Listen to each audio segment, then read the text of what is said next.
Bismillahirrahmanirrahim. Assalamualaikum warahmatullahi wabarakatuh. Alhamdulillahirabbil alamin. Wassalatu wassalamu ala asyrafil anbiya'i wal mursalin wa ala alihi wa sahbihi ajma'in. Subhanaka la ilma lana illa ma 'allamtana innaka antal alimul hakim. Wala haula wala quwata illa billahil aliyyil azim. Amma ba'd. Qala Allah Subhanahu wa ta'ala fil Qur'anil azim, a'udzu billahi minasyaitonir rajim.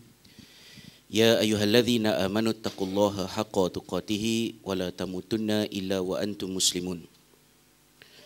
Wa qala Allah Subhanahu wa ta'ala, ya ayyuhan nasu taqu rabbakumul ladzi khalaqakum min nafsin wahidah wa khalaqa minha zawjaha wa batha minhuma rijalan katsiran wa nisaa'a wattaqullaha alladzi tasaaluna bihi wal arham innallaha kana 'alaikum raqiba. Wa qala Allah Subhanahu wa ta'ala, ya ayyuhalladzina amanu taqullaha wa qulu qawlan sadida yuslih lakum a'malakum wa yaghfir lakum dhunubakum wa man yuti'illaha wa rasulahu faqad faza fawzan 'azima. Shadaqallahul azim. Terima kasih kepada Tuan Pengerusi, rakan-rakan kerja daripada Akademi Sinergi. Seterusnya tuan-tuan dan puan-puan, saudara-saudari, para peserta warga Seminar Muslim 2013, ahlan wa sahlan wa marhaban bikum. Alhamdulillah, kita panjatkan kesyukuran kepada Allah Subhanahu Wa Taala pada pagi ini kita berkesempatan untuk bertemu kembali, menyambung perbincangan kita semalam. Harapnya tuan-tuan dan puan-puan telah dapat berehat dengan secukupnya lah. Ya, alhamdulillah. Saya semalam balik lambat. Balik-balik depan rumah saya ada 2 kenduri. Jadi ditutup sepanjang jalan dengan kenderaan, tak boleh masuk. Sampai pukul 11 malam baru saya masuk ke rumah semalam kan. Jadi tapi masa yang banyak tak boleh masuk kat rumah tu, bolehlah pakai sikit untuk buat review sikit, tapi dalam kereta lah kan. Dan insya-Allah mudah-mudahan ianya dapat membantu menambah nilai lah kepada perbincangan kita pada hari ini. Dan saya difahamkan yang ada sebahagian daripada peserta yang dapat hadir semalam, hari ini tak dapat hadir. Ada yang dapat hadir hari ini, semalam tak dapat hadir. Tapi insya-Allah lah, mudah-mudahan dengan bantuan-bantuan rakaman dan sebagainya yang ada, mungkin kelompongan-kelompongan itu dapat ditampung pada masa-masa yang datang insya-Allah. Semalam kita telah menghabiskan satu bahagian daripada perbincangan berhubung dengan survival ummah bersangkutan dengan dakwah, bermula daripada zaman awal kejadian manusia, iaitu di zaman Adam alaihissalam, sehinggalah membawa kepada penghujung perjalanan yang panjang pengutusan risalah kenabian, iaitulah dengan kewafatan baginda sallallahu alaihi wasallam. Baginda sallallahu alaihi wasallam yang telah diungkapkan oleh Ummu Aiman, seperti riwayat yang dipetik oleh Ibnu Katsir dalam Al-Bidayah wa Nihayah, menceritakan bagaimana Abu Bakar dan Umar radhiyallahu anhuma semasa memaklumkan kepada Ummu Aiman tentang kewafatan baginda, Ummu Aiman menangis, dan Ummu Aiman menyatakan bahawa kesedihan dia bukanlah semata-mata kerana kewafatan Nabi sallallahu alaihi wasallam, tetapi berpunca daripada apa yang Ummu Aiman fikirkan, iaitu dengan wafatnya baginda bererti terputuslah wahyu buat selama-lamanya. Dan ini merupakan satu anjakan paradigma yang besar yang perlu dilakukan oleh umat Islam, iaitu bagaimanakah survival mereka pada masa akan datang dalam keadaan baginda sallallahu alaihi wasallam sudah tidak ada. Umat Islam akan teruji bagaimanakah cara mereka nak respon kepada kehilangan baginda, apakah yang utama. Jadi bila kita nak meninggalkan era kenabian, kita perlu seimbangkan di antara emosi kita, kecintaan kita kepada Nabi sallallahu alaihi wasallam dengan keupayaan fikiran kita untuk membuat pertimbangan dengan waras. Maknanya sejarah tidak boleh dibaca dalam keadaan kita terlalu dramatik ataupun romantik lah. Ya, kalau dalam kajian sejarah Eropah, dia ada satu istilah yang selalu diguna pakai, apa yang dikatakan romanticism, ya, meromantikkan sejarah. Ya, meromantik ini bukan cerita cinta ke apa, tidak, tetapi menggabung membahaskan sejarah itu daripada dimensi emosi, ya, very emotional, yang menyebabkan mungkin kita tidak boleh membuat penilaian dengan adil terhadap sejarah itu sendiri. Tetapi ia tidaklah, bukan satu benda yang salah, ya, kerana apabila baginda sallallahu alaihi wasallam dimaklumkan tentang kewafatan baginda, kita sedia maklum kewafatan baginda mungkin yang amat terkilannya ialah Abu Bakar As-Siddiq sendiri, ya, radhiyallahu anhu. Kerana baginda beliau sentiasa bersama dengan Rasulullah. Tetapi ketentuan Allah SWT-nya pada detik kewafatan baginda Rasulullah sallallahu alaihi wasallam itu, Abu Bakar telah mendapat impression yang salah tentang keadaan baginda. Kerana pada solat subuh, selepas baginda tidak muncul untuk mengimamkan solat selama beberapa hari, bermula daripada hari Khamis, Jumaat, Sabtu, Ahad tu, pada subuh Isnin tu, masa Abu Bakar menguruskan saf untuk sembahyang subuh, baginda telah menyelak tabir yang memisahkan antara bilik baginda dengan ruang solat di masjid, memerhatikan para sahabat. Para sahabat terkejut, ya, dengan kemunculan wajah baginda, dan begitu gembira kerana menyangkakan bahawa Rasulullah SAW ni beransur sihat. Ya, jadi Abu Bakar pun bagi isyaratlah untuk Rasulullah mengimamkan solat, tetapi baginda menyuruh supaya Abu Bakar continue mengimamkan solat. Jadi Abu Bakar punya impression, maknanya Nabi SAW ni dah beransur sihatlah. Maka pada pagi itu dia rasa lega sikit. Dia keluar daripada Madinah untuk menziarahi isterinya yang berada di luar Madinah pada ketika itu. Dan rupa-rupanya itulah senyumannya itu bukanlah senyuman kesihatan, tetapi senyuman perpisahan yang diungkapkan oleh baginda sallallahu alaihi wasallam kepada para sahabat. Jadi even dalam pengalaman kita pun selalu macam tu, kan, orang-orang yang sakit macam ramai. Kalau saya macam ayah saya sendiri pun beberapa hari dia sakit, lebih kurang beberapa belas hari. Kemudian hari yang terakhir pada hari Ahad tu nampak dia sihat, dan itu memberikan keyakinan kepada saya, oh insya-Allah, maknanya ayah dah nampak sihat sikit, saya pun balik ke asrama, ke sekolah. Dan bila balik ke asrama, esoknya lah ayah saya meninggal, kan. Selalu jadi macam tu. Maknanya orang nak meninggal ni dia macam nampak macam sembuh sikit, sihat sikit pada hari yang berikutnya. Tapi itu tak apalah. Jadi bila kewafatan Nabi SAW dimaklumkan, ada sahabat yang emosional. Dan sahabat yang paling emosional itu adalah sahabat yang selalu dilihat sebagai seorang yang lebih keras orangnya, ya, agresif, iaitu Umar Al-Khattab radhiyallahu anhu. Memberikan respon yang agak emosional. Tetapi emosinya Umar Al-Khattab itu telah ditenangkan oleh rasionalnya Abu Bakar As-Siddiq. Ya, apabila Abu Bakar membacakan firman Allah Subhanahu wa taala, ya, a'udzubillahi minasyaitonirrajim, wama Muhammadun, ya, illa rasul qad khalat min qablihi rusul, ya, afa in mata au qutil in qalabtum ala aqabikum. Ya, Muhammad itu tidak lebih daripada sekadar seorang rasul yang sebelumnya telah ada rasul-rasul yang mendahului. Jadi itu adalah ayat Al-Quran yang apabila dibacakan oleh Umar, dibacakan oleh Abu Bakar, dia merasionalkan kembali keadaan, ya, bahawa kena ingat sebelum Rasulullah SAW, hari ini kita mengalami kewafatan baginda, sebelum-sebelumnya telah ada kejadian yang sama. Apakah apabila Rasulullah itu terbunuh, ya, ataupun mati ataupun terbunuh, kamu mahu berpaling daripada agama kamu?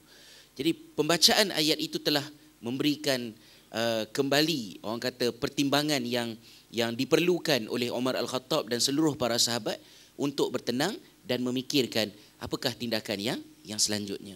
Jadi itu semalam kita telah bincangkan. Kenapa kita bincangkan topik-topik itu semalam? Supaya bila sampai pada hari ini, tajuk besar di belakang yang kita tak sentuh, tapi itu yang disentuh oleh Fatihakan dalam bahagian keduanya, ialah tentang kita ni nak kena buat kerja untuk Islam. Ya, kita kena buat sesuatu untuk Islam.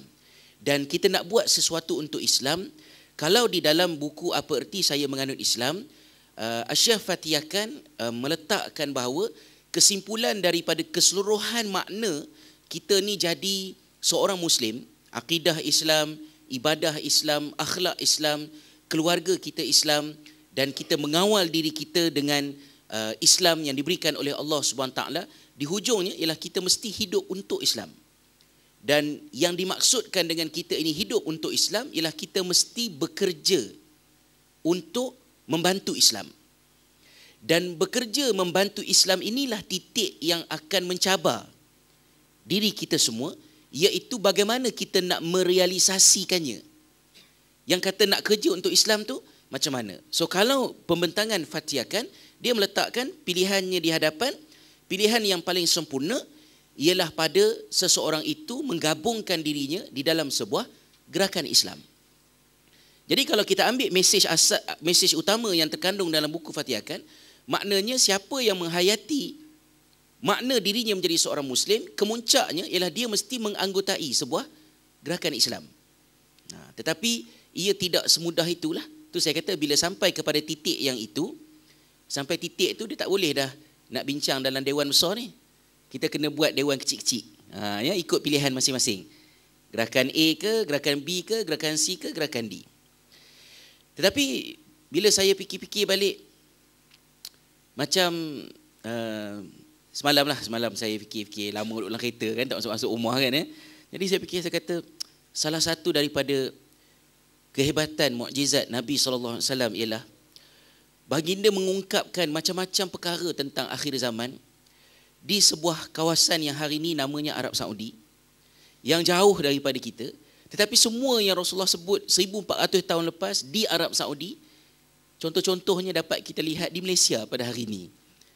Seolah-olah macam baginda tu orang Malaysia, yang boleh memberitahu pada kita apa yang akan berlaku kepada Malaysia pada satu hari nanti 1400 tahun akan datang. Ujian-ujian bagi umat akhir zaman kan. Itu satu benda lah. Jadi Syekh Fatiakan pun dia sebut di sana dalam konteks di Lubnan, dalam konteks zaman awal kebangkitan gerakan Islam, kemunculan apa yang dinamakan sebagai Islamism, walaupun saya tak berapa suka sangatlah dengan istilah tersebut. Kemuncaknya ialah kalau tuan-tuan merupakan seorang Muslim, tuan-tuan kena bekerja untuk Islam. Dan kalau bekerja untuk Islam, kita perlu menunaikan syarat-syarat yang diperlukan untuk kita bekerja untuk Islam. Asasnya apa dia? Firman Allah Subhanahu Wa Taala dalam surah As-Saff. Ya, Allah Taala sebut dalam surah As-Saff, a'udzubillahi minasyaitonirrajim. Innallaha yuhibbul ladzina yuqatiluna fi sabilihi saffan ka'annahum bunyanun marsus. Sesungguhnya Allah Subhanahu Wa Taala sangat suka kepada mereka yang berperang, berjuang di jalan Allah Subhanahu Wa Taala. Jadi Allah beritahu dalam ayat ini bahawa Allah kasih kepada orang-orang yang berjuang. Dan salah satu daripada cara untuk kita mendapat kasih sayang Allah Ta'ala ialah kita ni kena jadi orang yang berjuang. Tak cukup jadi orang yang mengambil sahaja daripada Islam tapi tidak memberi kembali untuk membantu Islam. Tetapi pada ayat tersebut ada ikatan. Maknanya bukan semua orang yang berjuang untuk Islam Allah sayang. Yang tak berjuang untuk Islam, lagi panjanglah persoalan dia. Tapi bukan semua orang yang berjuang untuk Islam Allah sayang, melainkan perjuangannya itu ada sifat-sifat yang tertentu. Dan sifatnya ialah saffan ka'annahum bunyanun marsus. Kalau kita kata sunnatullah dan syariatullah, berjuang menolong agama Allah Ta'ala adalah syariat Allah, saffan itu adalah sunnatullahnya. Maknanya perjuangan itu mesti sistematik, mesti tersusun, mesti ada strategi. Dan ia tidak mungkin dapat, maknanya kalau kita berjuang untuk Islam tapi ikut cara kita lah main belasah sana sini saja, maknanya kita tidak menunaikan peraturan perjuangan, iaitu sunnatullah yang Allah endorse bersama-sama dengan perjuangan itu tadi. Dan kita tak dapat membayangkan saffan ka'annahum bunyanun marsus berlaku dalam keadaan kita seorang-seorang. Melainkan kita mesti melaksanakannya dalam sifat sebuah jamaah, sebuah kumpulan. Jadi kumpulan yang mana? Bila sampai kumpulan yang mana ni, terbaliklah Malaysia. Kan? Berapa banyak kumpulan yang ada. Dan Fatiakan memberikan beberapa kriteria yang ada di dalam kitab Apa Erti Saya Menganut Islam untuk seseorang itu membuat penilaian gerakan mana yang dia nak sertai. Tetapi dalam perjalanan pengalaman yang panjang di Malaysia ni, mungkin ada ruang-ruang tertentu untuk kita membicarakan tentang soal, kalau saya nak berjuang untuk Islam, saya kena melakukannya secara berjamaah. Jemaah yang mana satu, melakukan perbandingan dalam bentuk mana yang betul, mana yang salah, tidak akan serve the purpose.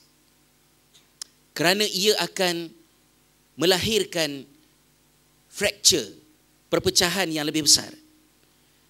Tetapi kita memerlukan kepada satu paradigma yang boleh melihat setiap gerakan Islam, setiap jemaah Islam itu ada sesuatu yang dia buat dan ada banyak yang dia tak boleh buat. Dan yang dia tidak buat ada dalam kumpulan yang lain. Apa yang ada dalam kumpulan itu pula ialah apa yang kumpulan ni tak boleh buat, apa yang kumpulan tu boleh buat pula tak ada di sini, apa yang dia tak buat ada dekat sini. Jadi macam mana kita nak sejahterakan benda ni? Sebab itulah bila membicarakan buku Apa-Erti Saya Menganut Islam ini, kita mesti ada keberanian dan keupayaan untuk membawa tuntutan semasa ke dalam buku tersebut. Apa saya cakap ni? John Esposito, salah seorang daripada pengkaji tentang survival umat Islam, gerakan Islam. John Esposito ni dia kawan baik dengan Karen Armstrong. Dia banyak bercakap tentang Islam. Dan bila dia orang cakap tentang Islam ni, ada orang Islam tak suka. Saya masih ingat lagi ketika saya bersama dengan satu badan NGO lebih kurang dalam 2006, so lebih kurang dalam 4, 5, 6, 7 tahun yang lepas lah ya. Kami buat satu program, kami jemput Karen Armstrong datang ke Malaysia. Satu soalan yang ditanya pada beliau dalam satu sesi dekat hotel, dia kata, if you yourself is not a Muslim, why you bother yourself to talk about us? Ada orang tanyalah, kenapa kamu sibuk nak bercakap tentang Islam sedangkan kamu sendiri bukan seorang Muslim? Dia kata, saya berada di sini kerana kamu tidak berada di tempat saya. Kalau kamu buat apa yang saya buat, saya tidak perlu bercakap tentang Islam. Ambil sebiji, kena. Maksud dia, apabila kita nak membicarakan tentang Islam kepada Eropah, kepada Amerika Syarikat, kepada policy makers, kita kena bercakap kepada mereka tentang Islam dalam bahasa yang mereka faham, bukan dalam bahasa kita. Dan itulah kelebihan yang ada dalam buku, contohnya Muhammad, Biography of the Prophet, yang dikarang oleh Karen Armstrong, tapi buku tu kena ban dekat Malaysia.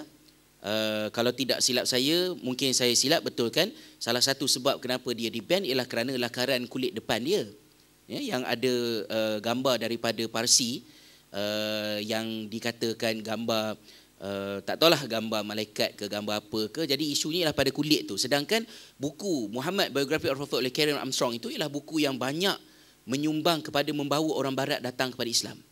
Sebab dia menjelaskan siapa Muhammad sallallahu alaihi wasallam dalam bahasa orang barat. Jadi dia kata, saya banyak bercakap tentang Islam kerana kamu tidak berada di tempat saya berada. Kalau kamu buat kerja yang saya buat, saya tak perlu buat kerja kamu. Jadi kawan dia, saya nak cerita pasal John Esposito, cakap Karen Armstrong pula kan. John Esposito menyebut dalam salah sebuah buku dia, saya tak ingat buku yang mana, dia kata, gerakan-gerakan Islam telah berjaya untuk menjelaskan apa yang mereka tidak setuju. Tetapi mereka masih tidak dapat menyatakan kepada masyarakat apa sebenarnya yang mereka nak. Jadi kita ni, apa yang kita tak suka, clear. Tapi apa yang kita nak, tak jelas. Dan saya tertariklah dengan satu soalan yang daripada semalam. Ya. Soalan ni sangat relevan dengan statement yang saya sebutkan tadi. Iaitu pertanyaannya, apakah kayu ukur kepada indikator Islam menang di masa hadapan? Sebab saya sebut semalam kan, salah satu daripada makna kita menjadi seorang Muslim ialah kita mesti meyakini bahawa masa depan adalah milik Islam. Jadi bila dikatakan masa depan milik Islam, Islam itu menang, apakah yang dimaksudkan dengan Islam itu menang? Adakah bila Ikhwanul Muslimin menang pilihan raya di Mesir, itu maknanya Islam telah menang? Ataupun sekiranya PAS menang di Malaysia, atau parti-parti lain menang di tempat masing-masing? Atau apakah semua orang hidup dengan cara hidup Islam? Ataupun bila semua Muslim bersatu? Ataupun jumlah orang yang memeluk Islam bertambah? Atau apabila Imam Mahdi turun ke bumi? Ya, Imam Mahdi tidak turun ke bumi kot, ya, dia memang warga bumi lah kan, ya, maknanya dia akan bekerja di bumi lah, dia tidak turun di tempat lain kan. Jadi soalan ni soalan yang sangat penting. Apa yang dikatakan sebagai Islam itu menang? Jadi nak menjawab kepada persoalan ini, John Esposito dah sebut dalam salah sebuah buku dia kata itulah problem yang kita ada, iaitu gerakan-gerakan Islam, dia tahu apa yang dia tak nak, tapi dia tak tahu nak terangkan apa yang dia nak. Dan untuk jawab pada persoalan ini, saya memberikan sedikit pendapat saya lah. Yang dikatakan Islam itu menang ialah apabila perkara-perkara yang dituntut oleh Allah SWT untuk kita melaksanakannya, kita dapat melaksanakannya. Itu daripada angle apa yang Islam buat. So bila pergi kepada statement tersebut, maknanya kita perlukan kepada keupayaan, kepada kuasa, kepada pengaruh, kepada siadah, kedaulatan untuk membolehkan apa yang Islam suruh kita buat, kita dapat buat. Ya, pada masa ini Islam suruh kita menegakkan keadilan, menghapuskan riba, ya, maknanya melaksanakan peraturan-peraturan yang memberikan jaminan kepada keadilan dan kesejahteraan sosial, atau dalam bahasa yang lebih biasa wujud dalam sebuah gerakan Islam, kalau daripada sudut jinayatnya, pelaksanaan, ya, hukum hudud, qisas, ta'zir dan sebagainya, mana-mana sahaja yang kita perlu lakukan, kita perlu melakukannya, tidak ada halangan untuk ianya boleh dilaksanakan, ia dapat dilaksanakan. Dan akhirnya umat Islam hidup dalam keadaan yang sejahtera. Orang bukan Islam mendapat kenikmatan daripada kesejahteraan itu, hasil daripada kebolehan kita untuk melaksanakan apa yang Allah suruh kita buat. So adakah itu maknanya kalau Ikhwanul Muslimin menang di Mesir, kalau PAS menang di Malaysia, maka itu adalah kemenangan Islam? Saya rasa itu adalah satu kayu ukur yang boleh berbentuk amat simplistik, tetapi ia boleh diiktiraf sebagai sebahagian daripada kejayaan-kejayaan kecil yang diperlukan untuk mencapai kejayaan yang lebih besar. Macam kata, berjuang, kalah, tak menang. Bila nak menangnya? Memanglah tak menang lagi. Tetapi ada banyak kemenangan kecil yang perlu kita appreciate. 20 tahun yang lepas, bila kita sebut tentang hudud, masyarakat kita yang pandai pun akan jadi bodoh, mengeluarkan statement-statement yang sangat dungu tentang hudud. 20 tahun yang lepas, habislah, tak boleh nak buat jalan, tak cukup batu, duk baling orang je. Nak makan sok tangan, pi Kelantan contohnya. Itu ayat 20 tahun lepas. Dan sampai sekarang hudud tidak dibuat, tidak boleh lagi dilaksanakan. Tetapi walaupun dia masih tidak boleh dilaksanakan, kefahaman masyarakat tentang hudud sudah menjadi semakin baik, semakin faham. Tahun 1993 semasa saya di Jordan, salah seorang daripada senior kami sudah melangsaikan tesis masters dia tentang implementasi hukum potong tangan kepada pencuri dalam konteks keadaan moden pada masa ini. Macam mana nak laksanakan? Macam mana nak melaksanakan hukum hudud dalam keadaan contoh-contoh contemporary? Kalau dalam contoh klasiknya, ada orang 100 ekor unta berjalan, ya, tiba-tiba barangan di atas unta yang ke-100 telah dicuri. Yang tukang jaga untanya duduk kat depan kan. So adakah dengan mencuri barang atas unta nombor 100 kat belakang itu menyebabkan pencuri itu boleh dikenakan hukuman had dalam keadaan protection yang diberikan oleh tuan punya unta ke atas unta ke-100? Tidak seperti unta yang pertama. Mengambil contoh daripada kalau kita tak kunci rumah, tingkap terbuka, lepas tu orang curi barang dalam rumah kita, tu boleh ke kena hudud? Itu contoh klasik. Tapi sampai pada zaman sekarang, orang curi dekat ATM machine, orang curi dengan komputer, transaction secara elektronik. So bagaimana nak implementasikan benda tu? Benda tu dikaji. Ada tesis master, dah buat lama dah. 93, 94, 95, 96, macam-macam kajian yang telah dibuat. Tapi sampai sekarang hudud tak boleh buat lagi lah. Tapi walaupun tak buat lagi, tetapi kefahaman masyarakat sudah menjadi semakin baik, dan itu adalah kemenangan. Itu adalah kejayaan. Walaupun dia belum mencapai apa yang dikehendaki oleh sebuah gerakan Islam. Jadi patah balik ke belakang. So gerakan-gerakan Islam yang ada Susah kalau kita nak kata saya hidup untuk Islam, maka saya mestilah bersama dengan sebuah gerakan Islam. Maka saya kata kena join gerakan saya sebab gerakan saya lah gerakan yang betul, gerakan yang lain tidak syar'i. So kalau kita buat statement yang begitu, kita menafikan apa yang ada kat depan. Statement kita kalau berjaya menghasilkan kawan, sokongan, alhamdulillah, tetapi statement itu berisiko untuk menambah musuh. Maka dalam agenda gerakan Islam menambah pengikut, dalam program yang sama itulah dia meramaikan musuh dia. Kenapa? Nak jawab soalan kenapa tu agak susah. Tetapi ia boleh dilenturkan dengan mengubah sedikit pendekatan. Misal kata, dia ada kaitan dengan tu. Nanti kenapa saya bawa cerita sejarah para anbiya semalam tu, supaya kita boleh besarkan sikit skop kita pada melihat tabiat gerakan Islam. Jadi misalnya kita ambil satu contoh gerakan Islam. Katalah kita ambil PAS sebagai satu contoh. Apabila PAS, bila saya sebut PAS ini maknanya bukan yang atas dia, tetapi di peringkat menambah keanggotaan. Maknanya di peringkat kaderisasi. Maka ayat yang biasa akan disebutkan oleh PAS kepada rakan-rakan yang ingin diajak kepadanya, terutamanya dalam konteks mahasiswa. Maknanya hendaklah bersama dengan gerakan PAS, sebab PAS adalah merupakan gerakan Islam yang pertama di Malaysia. Katalah kita ambil secara simple macam tu. Walaupun itu juga boleh dibahaskan, benarkah dia gerakan yang pertama, apakah tidak ada gerakan lain sebelumnya. Kita ambillah ayat yang tu dulu, PAS sebagai gerakan yang pertama di Malaysia. Maka oleh kerana PAS gerakan yang pertama di Malaysia, maka hendaklah memilih PAS sebagai wadah untuk berjuang untuk Islam. Kerana gerakan-gerakan lain timbul daripada rasa tidak puas hati dan ia adalah gerakan-gerakan yang tidak syar'i. So kalau kita pakai statement itu, saya hidup dengan statement itu 20 tahun yang lepas. Kalau statement itu meyakinkan orang yang dengar dan dia setuju, alhamdulillah, bertambah seorang lagi orang yang boleh bersama dengan perjuangan tersebut. Tapi kalau dia tidak setuju, kalau sekiranya dia tidak setuju, kenyataan kita adalah kenyataan yang tujuannya untuk menambah kawan, berubah kepada menambah lawan. Maka akibatnya PAS banyak menambah musuh dia dalam program dia sendiri. Fakta PAS sebagai gerakan Islam yang pertama, yang itu mungkin tak boleh ubah. Tetapi ia boleh diolah dalam bentuk yang lain. Kalau orang kata PAS sebagai gerakan Islam yang pertama kena join sebab dialah gerakan yang syar'i, nanti orang kata apa? Itulah sebab dia yang pertama, sebab tu dia dah nyanyuk. Kata orang lah.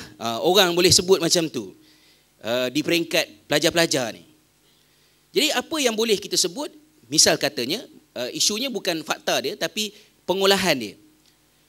PAS sebagai sebuah gerakan Islam yang pertama, maka PAS ada banyak pengalaman. Dia menempuh pelbagai percubaan dalam proses untuk menegakkan Islam di Malaysia. Macam-macam pengalaman yang telah dia lalui. Presidennya meninggalkan dia, timbalan presidennya keluar daripada dia. Dia juga pernah bersama dengan parti perikatan, dia juga pernah keluar, dia telah mengalami A, mengalami B, mengalami C, mengalami D. Jadi maknanya kalau saudara memilih untuk bersama dengan PAS, maka apa yang PAS boleh tawarkan sebagai sebuah gerakan Islam yang pertama ialah PAS ada banyak pengalaman yang boleh dikongsi bersama. So maknanya pilihan yang diberikan ialah berbentuk pilihan. Kalau setuju, alhamdulillah. Kalau tak setuju, tak apa. Dia tak apalah. Walaupun PAS banyak pengalaman, saya masih boleh mengambil pengalaman daripada PAS tanpa saya menjadi ahli PAS. Saya memilih untuk bersama dengan Ikram, katalah contohnya. Maka dia masuk Ikram. Dia masuk Ikram sebagai ahli Ikram yang faham PAS. Akibatnya lah dari perspektif PAS, bila kita gunakan pendekatan yang positif, orang tak pilih kita pun kita menang. Sebab kita berjaya menghasilkan seorang ahli Ikram yang faham PAS. Dan itu penting. Tapi yang tu susah nak buat. Kerana kita lebih selesa untuk mengulangi template yang sama. Dan generasi yang tidak mengalami apa yang dialami 23 tahun lepas, diajak untuk menanggung luka yang sama yang dialami oleh orang-orang 30 tahun yang lepas. Kalau orang-orang macam umur saya ni, walaupun tak adalah tua mana kan ya, budak-budak lagi juga sebenarnya. Belakang botak sikit apa ni, walaupun umur saya ni susah kalau nak diajak kepada paradigma yang itu. Tetapi untuk generasi muda, mereka mempunyai ruang yang lebih untuk berfikir secara yang lebih sejahtera pada menerima hakikat bahawa Inilah yang ada. Ya, inilah yang ada. Maka pengolahan sejarah itu harus lebih kepada mempromosikan, mendekatkan antara satu sama lain. Sebab semuanya adalah ahli sunnah wal jamaah lah. Kalau mendekatkan antara Sunni dengan Syiah, yang itu mungkin tak boleh buat lah. Kan? Ya. Jadi nak menyampaikan kepada situ, semalam saya bentangkan tabiat-tabiat dakwah para Rasul, supaya tabiat dakwah para Rasul itu menjadi pertimbangan kepada gerakan-gerakan Islam untuk membuat penilaian. Fatih Akan menyebut dalam bahagian kedua buku dia kata sebuah gerakan Islam tidak sama dengan sebuah NGO, tidak sama dengan sebuah pertubuhan kemanusiaan, kerana setiap pertubuhan itu adalah pertubuhan yang hanya mengambil satu angle daripada kerja Islam. Dia tidak lengkap. Dia hanya memfokuskan kepada pendidikan. Dia hanya memfokuskan kepada bantuan kemanusiaan. Dia tidak mengambil Islam secara syumul sebagaimana seperti sebuah gerakan Islam. So, kena pilih gerakan Islam, bukan pilih NGO. Kata Fatih Akan dalam bahagian kedua bukunya. Iaitu statement kira-kira mungkin 30 tahun yang lepas. Tetapi setelah percubaan demi percubaan dilakukan, sampailah kepada tahun 2013, akhirnya kita nampak hatta gerakan Islam sendiri pun yang katalah kita ambil PAS di Malaysia, Ikhwanul Muslimin di Mesir dan juga di tempat-tempat yang lain, hatta mereka sendiri pun walaupun mereka menerima secara prinsip semua ini adalah Islam, mereka tetap tak boleh melakukan kesemuanya. Kita boleh buat yang ini, kita tak dapat buat yang ini. Yang tu dapat buat yang itu, yang ini tak dapat buat yang ini. Maka akhirnya kita nampak gerakan-gerakan Islam ini, kerja-kerja yang mereka lakukan, sama ada NGO ataupun parti politik ataupun apa sahaja, mereka itu banyak buat benda yang masing-masing yang orang lain tak buat. Tapi yang ni buat, yang ni tak buat, yang ni buat. Maka adalah lebih membantu kalau yang mereka ini dapat duduk dekat bersama. Dan memberikan pilihan untuk pilihlah. Dalam gerakan mana yang kalau saya join, saya boleh memberikan yang terbaik daripada diri saya dan masyarakat mendapat yang terbaik daripada saya kalau saya bersama dengan gerakan itu. Tapi untuk menghasilkan benda tersebut, dia perlukan beberapa syarat lah. Antara syaratnya, ikhlas. Yang keduanya, maknanya lanjutan daripada keikhlasan tadi itu, maafkan saya, sebelum daripada al-ikhlas itu, yang pertamanya ialah al-fahmu. Ya, yang diletakkan oleh Hasan al-Banna dalam syarat-syarat rukun kepada bai'ah itu, yang pertamanya ialah al-fahmu. Gerakan-gerakan Islam itu, kumpulan-kumpulan Islam itu mestilah berada dalam situasi mereka faham apa yang mereka bawa, apa yang rakan-rakan mereka bawa. Kemudian, faham saja tak cukup, dia perlu kepada keikhlasan. Dan lanjutan daripada keikhlasan itu, menjauhkan diri daripada sifat khianat. Maka gerakan-gerakan Islam mesti menggunakan bahasa-bahasa yang membuktikan faham, ikhlas dan mereka tidak khianat antara satu sama lain. Yang ini peringkat adik-adik banyak ruang untuk boleh buat. Peringkat abang-abang, pakcik-pakcik banyak sangat tragedi. Kalau saya kenangkan balik pengalaman saya semasa duduk di UK dulu, menyaksikan bagaimana pelajar-pelajar daripada daripada kelompok yang pro kepada PAS telah digantung beasiswa selama 20 orang lebih. Ya, mereka mengadakan satu program pada musim sejuk, kemudian mereka telah bukan kata diserang tu macam ni hang pula, tapi maknanya dicerobohilah program tersebut oleh maknanya orang luar. Ya, orang luar ni terutamanya daripada pelajar-pelajar daripada Kelab UMNO. Ya, kadang-kadang Kelab UMNO ni sikap dia macam polis. Ya, dia punya laporan dia taraf macam polis. Ya, laporan diterima tanpa perlu disiasat. Jadi 20 orang lebih digantung. Yang UMNO tu tolak tepi lah. Tapi sama-sama kumpulan Islam ni, kumpulan lain boleh buat statement pula. Itulah join lagi aktiviti-aktiviti politik ni. Kan dah kena gantung beasiswa, kita orang tak apa, kita orang NGO. Itu ayat yang tidak sesuai. Saya tak kata itu pendirian gerakan tersebut, tapi itu ayat yang muncul daripada mula yang tidak membantu. Jadi bila kita patah balik ke belakang, kita tengok balik perjuangan para dakwah dan rasul, kita harus sedar bahawa kita duduk dalam satu rangka kerja yang besar. Dan kita tak perlu mengecilkannya dengan benda-benda yang macam tu tadilah. Jadi semalam kita dah bincang tentang yang itu. Poin saya yang tuan-tuan dan puan-puan kena letak dalam kepala ialah dengan segala kehuru-haraan pilihan yang ada pada hari ini, satu benda yang kita tidak boleh ketepikan ialah makna saya jadi orang Islam ialah saya mesti buat sesuatu, bekerja untuk Islam. Dan nak bekerja untuk Islam, saya perlu melakukannya secara kolektif, secara berkumpulan, secara berstrategi, secara yang tersusun. Maka bagaimanakah saya nak melaksanakannya? Option itu bukan saya yang buat keputusan untuk tuan-tuan perempuan, tapi tuan-tuan perempuan memikirkannya secara subliminal di bawah presentation ini untuk kita melihat perjalanan umat. So semalam kita dah sampai kepada hujung kewafatan Nabi SAW.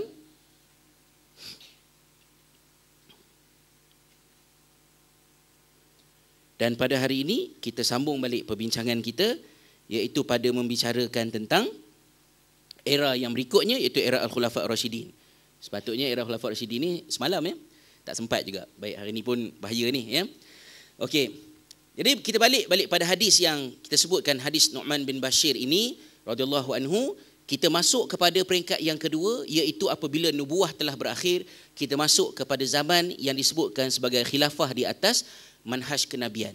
Apabila berlakunya kewafatan Nabi SAW, apa yang kita sama-sama dapat perhatikan ialah para sahabat telah bertindak, ya, atau kerja pertama yang mereka lakukan ialah para sahabat ini berkumpul di Saqifah Bani Sa'idah, ya, untuk sama-sama di kalangan mereka ini membincangkan tentang siapakah yang nak menggantikan, ya, kepimpinan Nabi SAW. Siapa nak jadi ketua? Jadi kalau sekiranya kita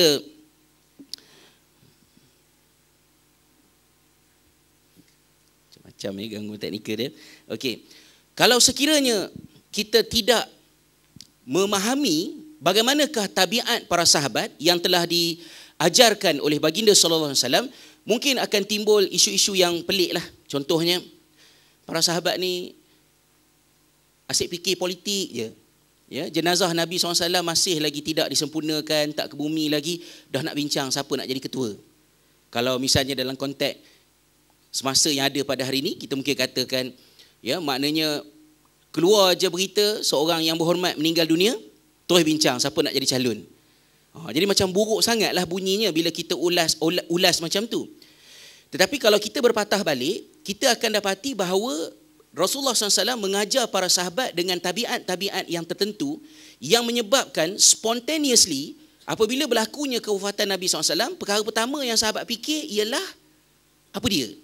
Kepimpinan. Sebab Rasulullah latih para sahabat begitu.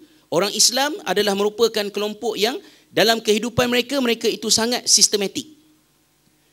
Apabila keluar bermusafir, ya, 3 orang, hendaklah salah seorang daripadanya dilantik menjadi ketua.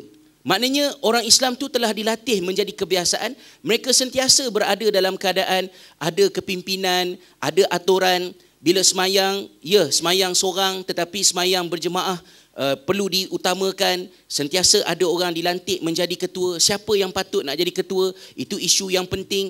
Maka semua benda itu tertanam di dalam pemikiran para sahabat, sehingga apabila berlaku kewafatan Nabi SAW, kerisauan pertama mereka ialah siapa pemimpin kita. Maka itu yang diselesaikan terlebih dahulu. Jadi secara ringkasnya, slide-nya ada dalam apa ni, tuan-tuan dan puan-puan punya handout. Saya tak dapat nak gerakkan slide tu, macam terbeku sedikit. Kalau kita tengok di era kepimpinan Abu Bakar As-Siddiq radhiyallahu anhu, kita sama-sama dapat memahami bahawa Nabi SAW, walaupun ada permintaan daripada para sahabat untuk baginda menspesifikkan siapakah yang nak menggantikan kepimpinan baginda, tetapi ia tidak berlaku. Ia tidak berlaku kecuali apa yang terjadi ialah baginda SAW memberikan petanda-petanda yang tidak secara direct bahawa pilihan baginda adalah Abu Bakar As-Siddiq. Ulama membahaskannya, mengatakan bahawa hikmah dia besarlah, sebab kalau kita patah balik ke belakang, kita tengok pernah sekali, ya, Rasulullah SAW menyatakan bahawa haji ini wajib ke atas setiap mukmin. Ada seorang sahabat tanya. Dia kata, setiap tahun ke ya Rasulullah? Rasulullah diam. Dia kata, ya Rasulullah, wajib ni tiap-tiap tahun ke? Rasulullah diam kan. Akhirnya bila 3 kali ditanya, Rasulullah kata, kalau aku kata ya, nescaya wajiblah tiap-tiap tahun. Kerana penyataan baginda itu akan menjadi satu peraturan, tasyrik. Maka kalau sekiranya baginda menspesifikkan pengganti yang baginda mahukan ialah Abu Bakar As-Siddiq, isunya bukan Abu Bakar. Isunya ialah menjadi kewajipan ke atas setiap pemimpin untuk menspesifikkan siapa pengganti dia.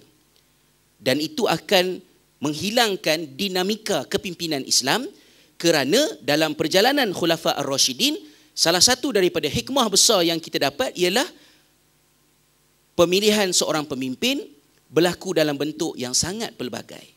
Dan kepelbagaian itu diperlukan untuk mengatur kehidupan manusia yang berubah daripada semasa ke semasa. Maka Abu Bakar dipilih ketika mana ada di kalangan Muhajirin dan Ansar mencadangkan calon mereka. Pencalonan itu tidak dipersetujui bukan kerana calon yang dicadangkan, tetapi kerana motif pencalonan itu. Motif pencalonan itu adalah kami nak orang daripada puak kami untuk memimpin. Jadi bukan masalah calon yang dicadangkan itu, tetapi motif calon itu dicadangkan tidak kena. Jadi dibawa perkara itu kepada perbincangan, diringkaskan cerita, akhirnya persetujuan sampai kepada pemilihannya adalah Abu Bakar As-Siddiq radhiyallahu anhu. Pemilihan Abu Bakar berlaku dalam keadaan, kalau kita lihat di belakang, Nabi SAW memberikan keutamaan demi keutamaan terhadap Abu Bakar dalam hal-hal yang bersangkutan menggantikan tempat baginda, tapi bukan dalam soal pemerintahan, dalam soal mengambil alih peranan. Misalnya mengimamkan solat di masjid, satu tugasan yang penting. Beberapa hari Nabi SAW tidak mengimamkan solat kerana sakit baginda. Pernah satu ketika Abu Bakar sampai lewat, para sahabat tolak Umar. Ya, Umar tak nak. Jadi para sahabat suruh juga Umar ke depanlah sebab Abu Bakar tak datang-datang lagi ni. So akhirnya dengan berat hati Umar ke hadapan, dan apabila Umar nak menyusun saf, baginda SAW menegur daripada bilik baginda, maknanya Rasulullah tak bagi Umar jadi imam. Maknanya sampai Abu Bakar datang. Jadi Umar pun tegur para sahabat, kata, bukankah telah aku beritahu kepada kamu Nabi SAW tidak menerima ya kalau aku ni nak mengimamkan solat. Jadi tindakan baginda SAW itu bukan tindakan yang sifatnya adalah untuk soal kepimpinan, siapa nak jadi pemimpin, tetapi tentang solat. Tapi itu menjadi indikator bahawa baginda SAW memberikan keutamaan yang penting kepada Abu Bakar As-Siddiq. Jadi bila Abu Bakar telah dipilih untuk menjadi khalifah, menggantikan kepimpinan Nabi SAW, persetujuan bai'ah berlaku sebanyak 2 kali. Kali yang pertama adalah di Saqifah Bani Sa'idah itu sendiri. Keputusan dicapai sebelum tenggelamnya matahari pada hari tersebut. Baginda wafat pada waktu pagi, waktu duha. Sebelum daripada maghrib, keputusan telah dicapai. Apakah ada lagi daripada kalangan Muhajirin dan Ansar yang tertinggal? Tidak. Sampai kepada esoknya, orang kata upacara bai'ah itu dilakukan sekali lagi. Keesokan harinya pada hari Selasa, dengan para sahabat hadir kesemuanya, dan Al-Imam Muslim telah memberikan tumpuan yang besar kepada riwayat yang menceritakan tentang bai'ah yang dilakukan oleh Sayyidina Ali radhiyallahu anhu. Ya, sebab Ali tergesa-gesa datang bersama dengan Ibnu Abbas untuk memberikan bai'ah kepada Abu Bakar As-Siddiq, dan bai'ah Sayyidina Ali berlaku sebanyak 2 kali. Iaitu kali pertama berlaku sejurus selepas kewafatan Nabi SAW, manakala bai'ah yang kedua dilakukan kira-kira 6 bulan selepas kewafatan Nabi SAW, iaitu apabila Sayyidatina Fatimah radhiyallahu anha meninggal dunia. Kenapa Imam Muslim memberikan penekanan memberikan emphasization, ya, penekanan kepada riwayat tentang bai'ah Ali? Kerana itu penting untuk menzahirkan bahawa perlantikan Abu Bakar As-Siddiq adalah dengan kebersamaan Sayyidina Ali dalam penerimaan keputusan tersebut. Dan Ali bai'ah 2 kali untuk menghilangkan sebarang andaian yang memungkinkan untuk adanya takwilan lain bahawa Ali tidak bersama dalam keputusan pemilihan. Abu Bakar. Sebab bila Abu Bakar dipilih untuk menjadi pemimpin, kita tahu kisahnya Sayyidatina Fatimah ada beberapa isu yang berlaku di antara Fatimah dengan Abu Bakar tentang pewarisan harta Nabi SAW. Bila Fatimah tanya, maknanya Abu Bakar menyatakan bahawa Nabi SAW tidak mewariskan harta kepada ahli keluarganya. Kan? Jadi maknanya ada rasa macam tekilan sedikitlah. Tetapi Sayyidatina Fatimah radhiyallahu anha begitu bersedih dengan kewafatan Nabi SAW, dia berada dalam keadaan yang berduka cita semenjak daripada kewafatan baginda SAW. Jadi rasa tidak selesa, macam orang kata ada isu sedikit di antara Fatimah dengan Ali itu, memungkinkan untuk adanya andaian-andaian dibuat oleh pihak lain terhadap valid atau tidak validnya Abu Bakar sebagai pemimpin. Dan kerana itu Ali bai'ah 2 kali. Kali pertama bersama dengan sahabat yang lain semasa pelantikan. Kali yang kedua ialah apabila Fatimah radhiyallahu anha meninggal dunia kira-kira 6 bulan selepas kewafatan baginda SAW, untuk menekan, untuk menutup kebarangkalian yang lain, khususnya yang membabitkan tentang Syiah lah. Jadi itu salah satu daripada isu yang ada.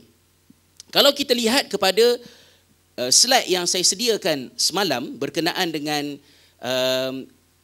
era kenabian Nabi Muhammad SAW, ada beberapa peristiwa yang saya letakkan di situ. Di antaranya ialah apa yang dinamakan sebagai peristiwa Ghadir Khum. Ya, peristiwa Ghadir Khum ini adalah satu lagi peristiwa yang penting untuk kita berikan sedikit perhatian, penekanan untuk membaca mengenainya, kerana apa yang diungkapkan oleh Nabi SAW dalam peristiwa Ghadir Khum itu menjadi satu lagi hujah yang diguna pakai oleh Syiah untuk menafikan pelantikan Abu Bakar sebagai pengganti kepada kepimpinan Nabi SAW. Apakah dia peristiwa Ghadir Khum ini? Ketika Nabi SAW mengerjakan haji, satu-satunya haji yang baginda kerjakan bersama dengan para sahabat, telah berlaku sedikit perbezaan pendapat di antara Sayyidina Ali radhiyallahu anhu dengan seorang lagi sahabat yang lain, dan mereka meminta untuk perbezaan pendapat mereka diselesaikan oleh baginda SAW semasa musim haji. Tetapi kerana isu ni adalah merupakan isu orang Madinah, baginda tidak mahu kes ini diselesaikan di musim haji yang ada ramai umat Islam daripada tempat yang lain. Maka kes tersebut ditangguhkan. Apabila musim haji telah selesai, dalam perjalanan pulang, baginda dan para sahabat berhenti di satu kawasan yang ada air yang disebut sebagai Ghadir Khum, nama tempatnya itu, dan kes Saidina Ali dengan seorang sahabat ini dibicarakan. Dan keputusannya menyatakan bahawa dalam kes tersebut Ali berada di pihak yang benar. Maka siapa yang bersama dengan Ali, maknanya dia bersama dengan aku. Siapa yang menentang Ali berarti dia menentang aku, kerana keputusan betulnya Ali dalam khilaf ini adalah merupakan keputusan yang aku putuskan. Nabi SAW memberikan penekanan. Tetapi statement Nabi SAW dalam hadis, dalam peristiwa Ghadir Khum itu telah ditarik ke dalam konteks yang berbeza oleh kelompok Syiah, pada menyatakan bahawa statement itulah statement yang menjelaskan tentang wasiat Nabi SAW supaya Ali menjadi pemimpin, menggantikan baginda. Maka hadis ini menjadi masalah. Al-Imam At-Tabari telah menghimpunkan jalan periwayatan yang cukup banyak, lebih daripada 30 jalan periwayatan, untuk membuktikan bahawa hadis Ghadir Khum itu ialah hadis yang sahih. Dan akibatnya Imam Tabari pula dituduh oleh setengah orang bahawa dia ini Syiah kerana dia mensahihkan hadis itu. Sedangkan Imam At-Tabari mensahihkan hadis itu kerana tidak mahu ada di kalangan ahli sunnah menafikan hadis Ghadir Khum itu yang menjadi hujah Syiah untuk kelebihan Ali. Ada di kalangan ahli sunnah yang mendakwa hadis itu tidak sahih. Maka Syiah salah. Tetapi Imam Tabari kata tidak, hadis itu hadis yang sahih. Tapi walaupun dia sahih, konteksnya berbeza dengan apa yang dihujahkan oleh Syiah. Statement Nabi hanya merujuk kepada peristiwa yang dibicarakan khilaf di antara Ali dengan seorang lagi sahabat itu, saya terlupa nama dia. Tetapi ia bukan merupakan statement yang menjelaskan bahawa Ali lah yang sepatutnya menjadi pemimpin. Jadi dalam topik ini ada Dan Ghadir Khum itu diraikan oleh sebahagian daripada Syiah sehingga ke hari ini, perayaan Ghadir Khum ini kerana meraikan hari di mana Nabi mengisytiharkan tentang Ali sebagai pengganti. So ini ada masalah. Topik ini saya suspend sikitlah nak sebut di sana sini daripada sudut. Kalau dahulu ia boleh disebut secara casual, tetapi pada hari ini oleh kerana permasalahan khilaf di antara Sunni dengan Syiah semakin meruncing di Malaysia, maka topik-topik yang bersekitaran dengan hal ini perlu diberikan perhatian yang besar oleh umat Islam, terutamanya di kalangan ahli sunnah, untuk mereka menjelaskan apakah asas-asas kenapa Abu Bakar terlantik dan bukannya Saidina Ali. Jadi nak tak nak kena balik kepada knowledge lah. So bila nak balik kepada knowledge, saya habiskan dulu tentang Abu Bakar ni dan saya akan sebutkan beberapa buku cadangan yang tuan-tuan dan puan-puan harus membacanya untuk mengukuh. Kadang-kadang bagus juga timbul masalah Syiah ni. Sudahlah. Bagusnya sebab bila ada masalah Syiah baru Sunni nak cari ilmu sikit. Sebab selama ni mungkin orang kata tak kisahlah apa-apa, tah ya tah tidak apa dan sebagainya. Bila datang Syiah, sebab Syiah sebagai kelompok minoriti, Syiah sebagai kelompok yang nak menongkah arus perdana, mereka tidak boleh melakukannya melainkan mereka mesti dengan berasaskan kepada ilmu. So orang-orang Syiah di Malaysia, mereka mengaji, mereka mempertajamkan hujah mereka, mereka menjelaskan apakah asas-asas pendapat mereka, maka bila seorang itu Syiah, maka dia akan berbicara dengan asas ilmu di Malaysia. Rivalnya Sunni tidak dengan ilmu, dia pun tak tahu kenapa dia Sunni, dia pun tak pasti di mana Sunninya dia pun tidak pasti kenapa Abu Bakar menjadi pilihan, dan kemenangan berlaku kepada Syiah bukan kerana hujah Syiah lebih kuat daripada hujah Sunni, tapi kerana Syiah ada hujah, Sunni tak ada hujah. Maka fenomena yang berlaku di Malaysia ini tentang kemunculan gerakan Syiah ini harus menjadi satu wake up call kepada Sunni untuk mengukuhkan kefahaman mereka tentang kepercayaan mereka sendiri. Jadi kalau kita balik ke sini, apabila Abu Bakar telah terlantik menjadi khalifah, pelantikan Abu Bakar ialah dengan syura, dengan keputusan, bai'ah dilakukan dalam keadaan setiap seorang daripada Muhajirin dan Ansar berjabat tangan, yang lelaki lah, yang perempuan tidak berjabat tangan, dengan Abu Bakar As-Siddiq seorang demi seorang memberikan bai'ah. Itu yang berlaku. Tetapi itu juga harus difahami dalam konteksnya yang betul. Adakah ini bermakna siapa yang jadi khalifah maka dia mesti dipilih dengan teknik yang macam tu, dan siapa yang terlantik menjadi khalifah mesti dibai'ah dengan bersalam? Kalaulah begitu ya, tak berkembang sistem Islam. Kalau tahun tak payah tunggulah orang kata zaman sekarang, zaman sebelum ni, zaman kerajaan Abbasiyah, Bani Umayyah, ya, umat Islam rata-rata jumlah yang telah mencecah jutaan orang, 1 juta orang nak bai'ah pegang tangan dengan khalifah, tak dapat dibayangkan lah, tidak praktikal. Jadi kerana ia bukan sesuatu yang disandarkan bahawa kena salam macam tu, maka ulama ada ruang untuk develop. Dan bila mereka develop, mereka menghasilkan apa yang dinamakan sebagai ya ijma' bai'ah secara diam, ya, ataupun bai'ah secara diam. Dalam arti kata yang lain, bila seorang terlantik menjadi khalifah, semua yang diam itu dianggap sebagai menyetujui pelantikan tersebut. Siapa yang tidak setuju, dia harus menyatakannya. Itu sudah cukup. Sebab kalau semua orang kena secara aktifnya, saya setuju, saya setuju, saya setuju, saya setuju, tak jadilah kerja dia. Dalam erti kata yang lain, merupakan satu hikmah yang besar di kalangan ahli sunnah wal jamaah, topik kepimpinan tidak diletakkan di bawah tajuk akidah. Ya, topik kepimpinan bukan topik akidah. Topik kepimpinan ialah topik muamalat.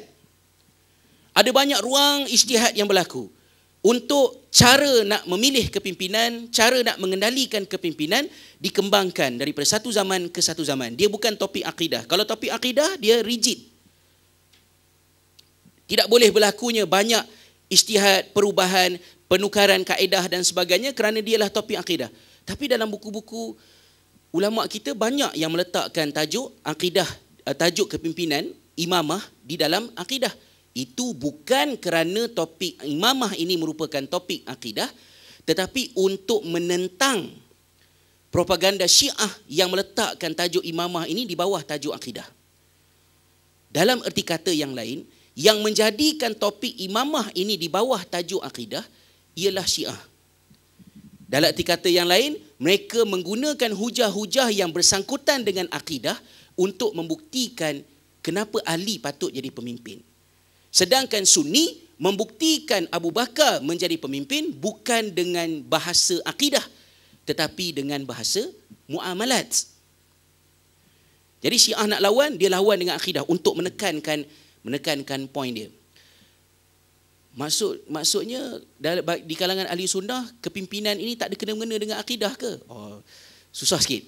Ya, sebab saya sebut dalam convention fiqh beberapa bulan yang lepas, saya kata topik kepimpinan bukan topik akidah. Ada orang kata saya sekular kerana memisahkan kepimpinan dengan akidah. Saya bagi contoh macam inilah supaya kita tidak keliru. Ya. Menyimpan janggut ialah isu fiqh. Nak simpan panjang ni ke, nak panjang lagi ke, hatta nak cukur sekalipun, sampai licin, boleh ke tidak boleh, topiknya ialah topik fiqh. Makruh ke, haram ke, apakah hukumnya. Tiba-tiba seorang kata, Nabi SAW tak cukur janggut sebab zaman Rasulullah tak ada jilat. Statement itu menukar topik janggut daripada fiqh kepada akidah. Kerana statement itu bukan statement fiqhi. Statement itu adalah statement istihza, menghina sunnah yang dilakukan oleh Nabi SAW. Maka topik fiqh boleh berubah jadi topik akidah bila konteksnya berubah. Jadi saya sebutkan begitu.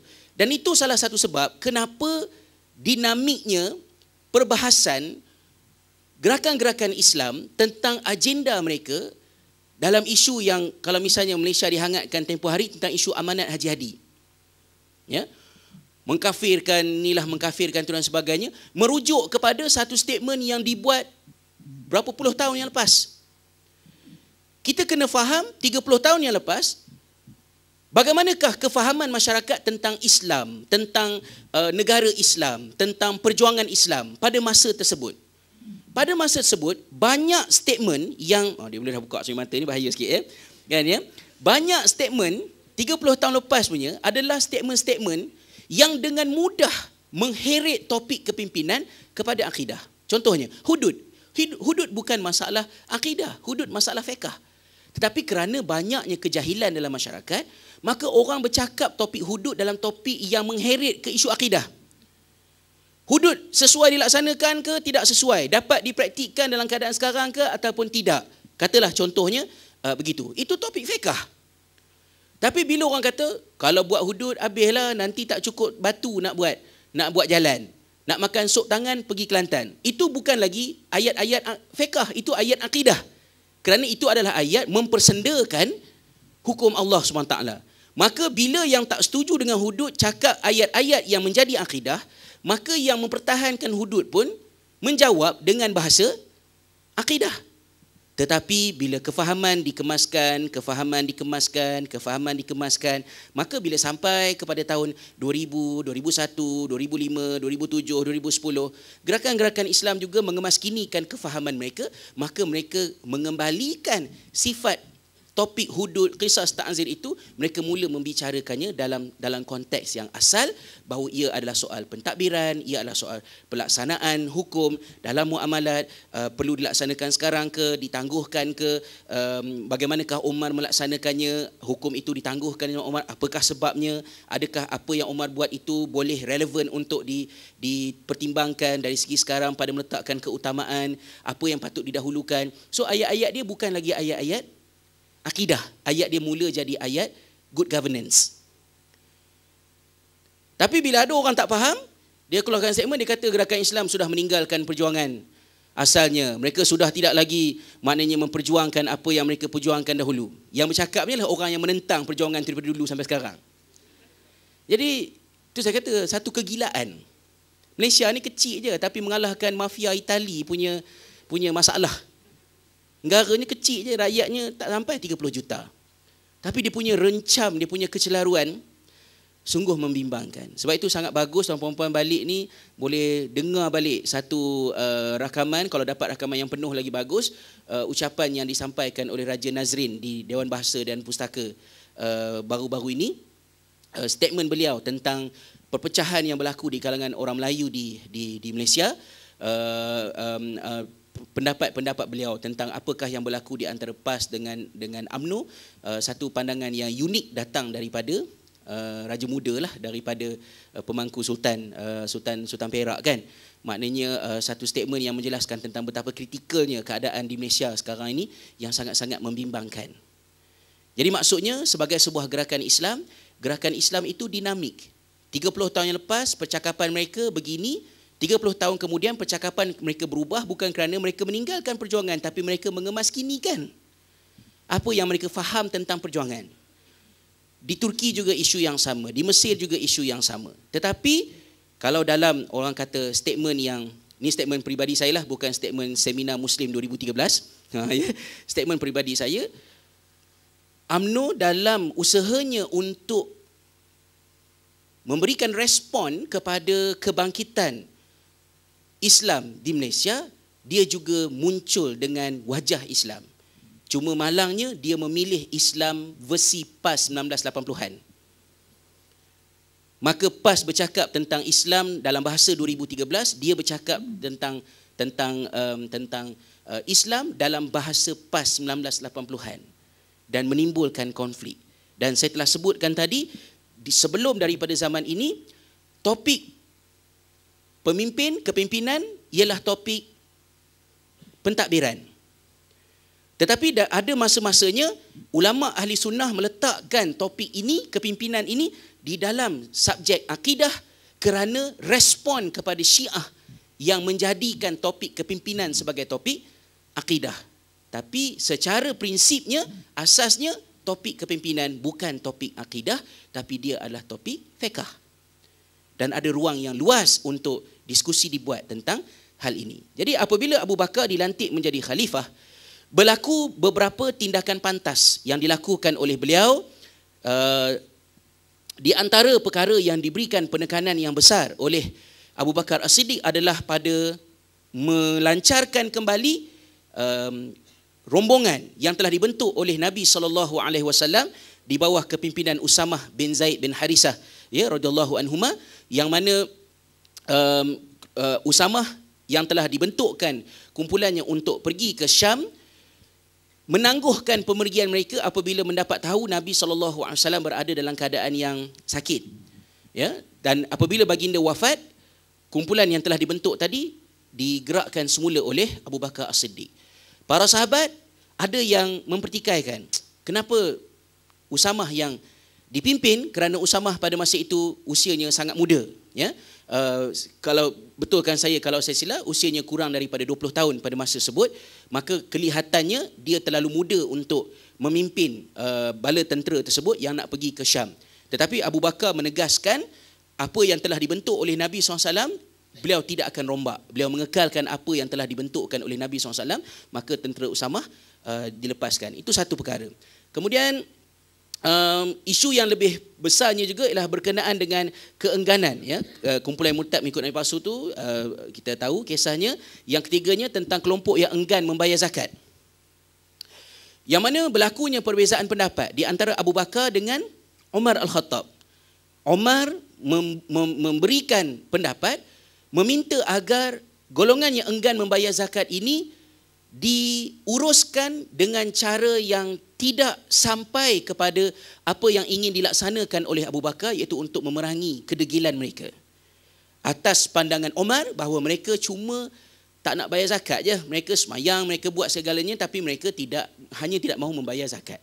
Tetapi Abu Bakar dengan ketegasannya mengatakan bahawa kalau sekiranya zakat yang enggan mereka bayar itu hanyalah pada sekadar satu igal, ya, igal ini yang orang Arab duk ikat dekat serban kepala tu, yang hitam tu ke letak tu. Kalau itulah sahaja kadar yang sepatutnya mereka bayar sebagai zakat, igal saja, yang igal tu pun akan aku ambil daripada, dapatkan daripada mereka sebagaimana yang sepatutnya mereka tunaikan. Jadi ketegasan Umar itu boleh dilihat daripada dua angle. Satu angle yang akan disimpulkan oleh Abu Hurairah. Yang satu laginya ialah kita nampak, ya, cara kita menilai manusia. Kalau dibandingkan antara Abu Bakar dengan Umar Al-Khattab, Abu Bakar itu mempunyai ciri-ciri yang membimbangkan beberapa individu. Macam mana Abu Bakar nak menjadi pemimpin dalam keadaan Abu Bakar As-Siddiq radhiyallahu anhu ini merupakan seorang yang raqiqul qalb, ya, orang yang hatinya rapuh, orang yang senang menangis, ya, orang yang lembut. Jika dibandingkan dengan Umar yang tegas, ya, yang begitu keras, maknanya pendekatannya, Aisyah radhiyallahu anha berbicara dengan Nabi SAW tidak begitu selesa dengan pemilihan Abu Bakar, pemilihan Rasulullah SAW terhadap bapanya untuk memimpin solat, ya, indikator untuk menunjukkan Abu Bakar nak ke depan. Macam mana Abu Bakar nak memimpin dalam keadaan dia ni orang yang kuat menangis? Sangka kita orang yang kuat menangis ini adalah merupakan orang yang mungkin lemah jiwanya. Tapi tidak, ya, bila sampai pada masa bertindak, rupa-rupanya ketegasan Abu Bakar As-Siddiq itu lebih daripada Umar Al-Khattab pada saat yang genting ini. Saat yang genting dalam arti kata macam mana orang Islam nak bertindak dalam suasana Nabi SAW dah tak ada. So ini satu isu yang berat, ya? Peralihan kepimpinan, satu suasana baru.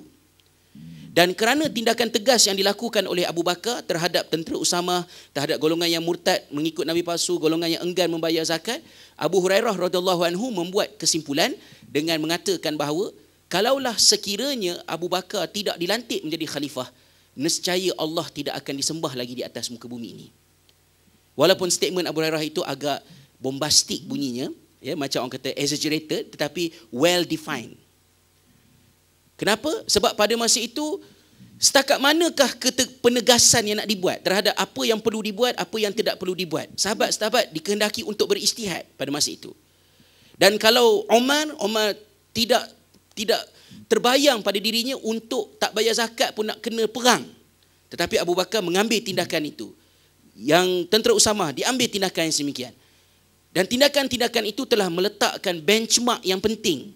Bahawa inilah bentuk kesungguhan, keseriusan dan komitmen pemimpin untuk melaksanakan apa yang perlu dilaksanakan. Dan kerana itu, Abu Hurairah mengatakan bahawa kalaulah tidak kerana Abu Bakar dilantik menjadi khalifah, nescaya Allah tidak akan lagi disembah di atas muka bumi ini. Baik. Itu satu bahagian bersangkutan dengan pemerintahan Abu Bakar Siddiq. Habis dah masa? Sikit lagi, ya. Baik.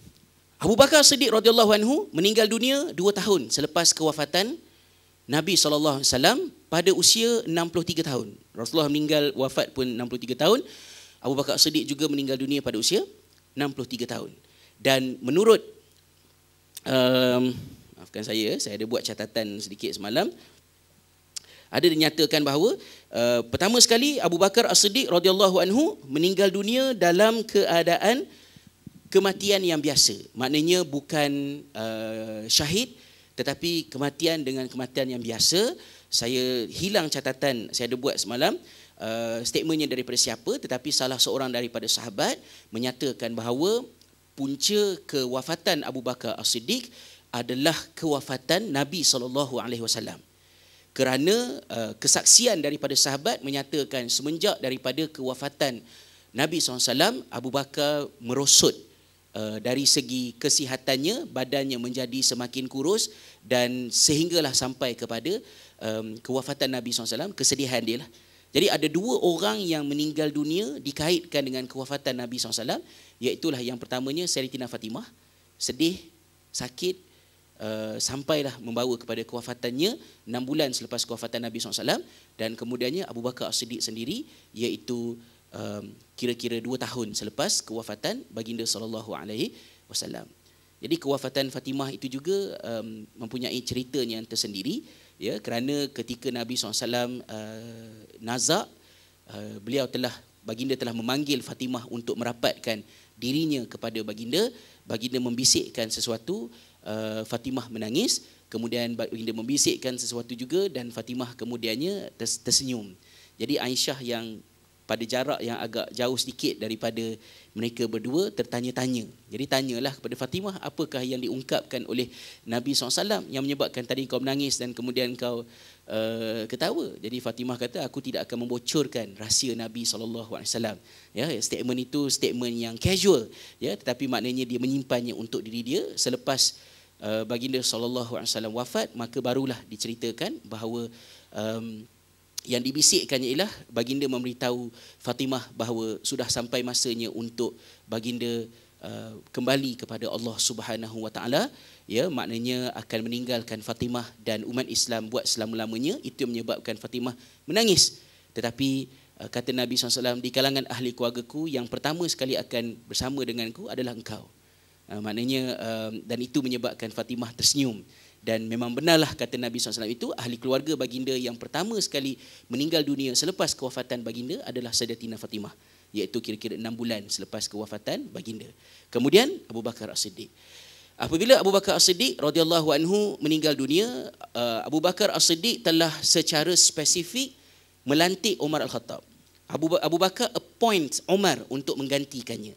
So Abu Bakar dipilih berdasarkan perbincangan di kalangan Muhajirin dan Ansar, tetapi Umar Al-Khattab dipilih dengan appointment daripada Abu Bakar. Secara spesifik merintahkan kepada Umar. Apabila Umar Al-Khattab menjadi pemimpin, Umar Al-Khattab menyambut kerajaan Islam dalam suasana yang lebih kondusif untuk perkembangan Islam berlaku secara yang lebih meluas. Di zaman Abu Bakar, tempohnya pendek, 2 tahun, dan disibukkan dengan proses untuk menstabilkan, terutamanya pada pengikut kepada Musailamah Al-Kadzab yang golongan ambil zakat apa semua tadi, menyebabkan tidak banyak progres ketamadunan yang berlaku dalam tempoh 2 tahun, sangat pendek ya, 2 tahun. Malaysia 4 tahun pun tak jadi apa-apa lagi kan. Maknanya pilihan raya ni makin teruk, tambah hutang negara ada lagi lah kan. Jadi maknanya 2 tahun tak dapat buat banyak. Tapi bila sampai kepada zaman Umar, pemerintahan Umar itu lebih panjang, dan dalam masa yang sama juga pemerintahan Umar lebih kondusif untuk Islam, dakwah, ya, propagation itu berkembang. Maka di zaman Umar kita dapat bertemu dengan tindak tanduk Umar yang sangat menarik dari kajian ketamadunan, sehingga ijtihad Umar dalam kepimpinan, dalam pentadbiran kerajaan dihimpunkan sehingga diistilahkan oleh para ulama. Statement-statement Umar itu, tindakan-tindakan Umar itu disebut sebagai aulawiyat Umar. Ya, kalau pelajar-pelajar yang membuat kajian boleh mencari keyword itu, aulawiyat Umar. Aulawiyat Umar ini adalah himpunan ijtihad Umar dalam pemerintahan yang sangat jelas membuktikan kepada kita bagaimana pemerintahan Islam, siasah Islam, pentadbiran Islam sangat dinamik, ya, sehingga sampai kepada adanya ijtihad daripada Umar untuk mengeluarkan zakat kuda. Mana ada kuda asalnya zakat kan, tapi kerana adanya angle-angle yang tertentu, maka dikenakan zakat ke atas kuda, ya, sebahagian daripada para sahabat.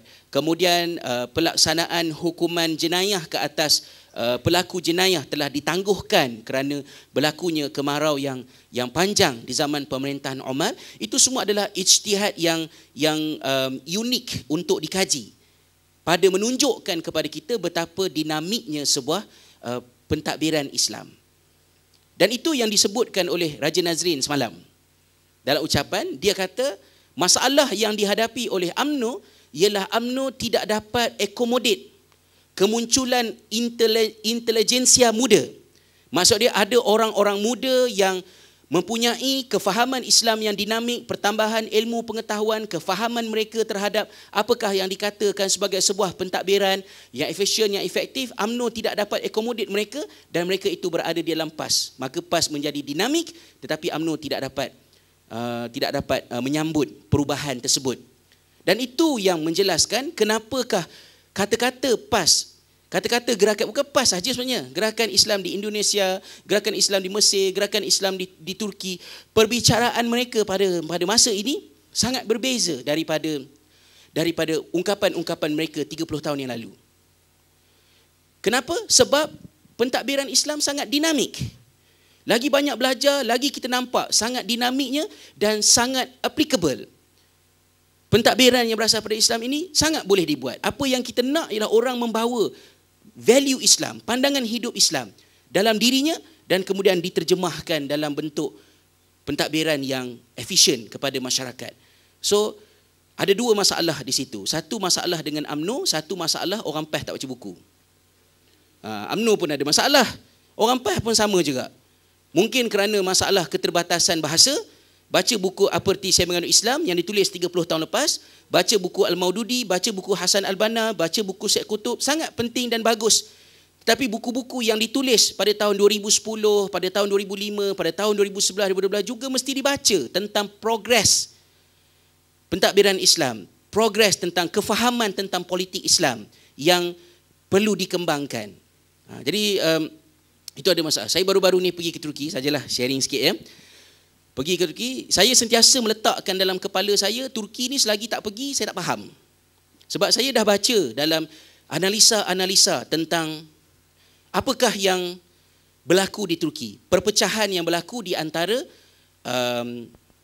AK Parti, ya, AK Partisi dengan Saadet. Dan ada satu lagi pecahan iaitu Has Parti. Ya, bukan Hasrizal Parti lah, Has Parti ya. Ada tiga parti yang berpecah. Yang ketiga-tiganya asalnya adalah daripada sebuah parti Islam. Apa yang saya faham daripada lawatan terakhir saya 2003 dan kemudian bacaan-bacaan daripada buku analisa politik, dalam apa yang terjadinya ialah selepas beberapa kali parti Islam di Turki diharamkan, Milli Salamet Partisi, Nizam Partisi, Refah Partisi, Fazilat Partisi diharamkan kerana membawa slogan Islam, melaksanakan Islam, melaksanakan syariat Islam, kita mesti menegakkan mana begini. Dia punya ayat-ayat dia lah ayat-ayat yang macam tu. Dah 4 kali diharamkan, adakah nak tubuhkan parti kelima yang bakal diharamkan juga dengan mengambil pendekatan yang sama? Maka berlaku khilaf yang sangat meruncing di antara almarhum Profesor Najmuddin Erbakan dengan anak murid utamanya, iaitulah Recep Tayyip Erdogan. Erdogan mendesak supaya perubahan dilakukan. Jangan lagi membawa slogan-slogan yang menyanggah sekularisme di Turki. Jangan bincang dah benda-benda yang kita tak boleh buat. Hudud, kisah, tak boleh buat. Keadaan tidak kondusif untuk buat. Bicarakan dulu tentang hal-hal yang secara langsung diperlukan oleh masyarakat di Turki. Sebab keadaan di Turki pada tahun 2001, 2002 telah mengubah banyak perkara. 95, 96, 97, 98, sokongan kepada parti Islam begitu hebat di Turki, kepada parti Refah pada masa tersebut. Tetapi apabila Profesor Najmuddin Erbakan percakapannya banyak membicarakan tentang hal-hal yang kalau dalam bahasa kita retorik, terlalu menyanggah sekular, menentang laiklik di Turki, maka kudeta, maknanya apa ni, rampasan kuasa oleh tentera telah berlaku, menyebabkan ekonomi Turki telah merudum dengan begitu teruk, dan itu telah mengubah sokongan rakyat. Daripada awalnya menyokong gerakan Islam kerana gerakan Islam memang buat kerja dengan baik, tetapi kerana hancur negara, mereka kata yang sokong parti Refah berapa puluh peratus je. Tetapi kesan daripada rampasan kuasa oleh tentera, seluruh rakyat menanggung penderitaan. Itulah nak sangat buat Islam. Itu ayat dia lah. Kalau ayat mudah saya, adalah nak sangat buat Islam, habis satu negara menanggung masalah. Jadi orang benci dengan gerakan Islam. Dan itu harus menjadi pengajaran. Maka Erdogan kata kena ubah. Fokuskan kepada selamatkan balik, selamatkan ekonomi, betulkan balik, hapuskan rasuah, buat begini, buat begitu dan sebagainya. Tetapi Erbakan mengekalkan kehendak dia, tidak. Mesti perjuangan ialah ke arah untuk sokong menegakkan Islam. Maka berlaku perpecahan di antara AK Parti dengan Saadet. Dan dalam Saadet pecah pula sikit lagi, Saadet pecah lagi kepada Has Parti. Ya. Bila pecah begitu, AK Parti menang besar. Parti Saadet yang dipimpin oleh Tok Guru yang sangat-sangat berjasa, sangat-sangat besar legasinya di Turki, Erbakan, mengecil. Saya secara peribadinya berasa sedih dan saya selalu berucap dalam program-program, dalam tulisan, saya selalu ingatkan, saya kata parti-parti Islam di negara lain, kat Malaysia, ambillah pelajaran daripada apa yang berlaku di Turki, jangan perpecahan berlaku. Amat sedih. Erdogan ialah anak murid Erbakan, tetapi sampai satu peringkat Erbakan telah meninggal dunia lebih kurang 2 tahun yang lepas. Sebagai seorang yang di hujung perjalanan politiknya, boleh dianggap sebagai seorang loser lah. loser. Akpati menang. Tapi saya reserve sikit dalam kepala. This is not Erbakan. Ini bukan Erbakan yang saya kenal. Tak mungkin Erbakan seteruk itu. Istilahnya macam itulah.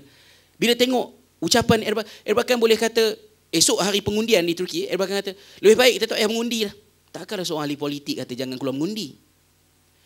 Tetapi bila saya pergi ke Turki, saya berbincang, jumpa dengan beberapa orang yang mempunyai maklumat yang berbeza daripada apa yang tulis di buku.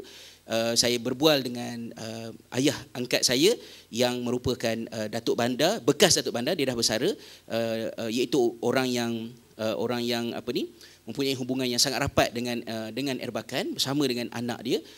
Keluar satu cerita yang lain lah, ya, cerita yang sangat memberikan satu perspektif yang berbeza daripada saya, iaitu Erbakan kekal tidak bersetuju dengan Erdogan. Tetapi dalam satu pertemuan yang berlaku di antara Erbakan dengan kawan-kawan lama dia, dan ayah angkat saya pergi ke pertemuan tersebut, Erbakan mengetahui yang apa yang dia nak perjuangkan sudah tidak dapat diperjuangkan lagi. Dan apa yang berlaku ialah Erdogan adalah yang paling berprospek untuk memimpin.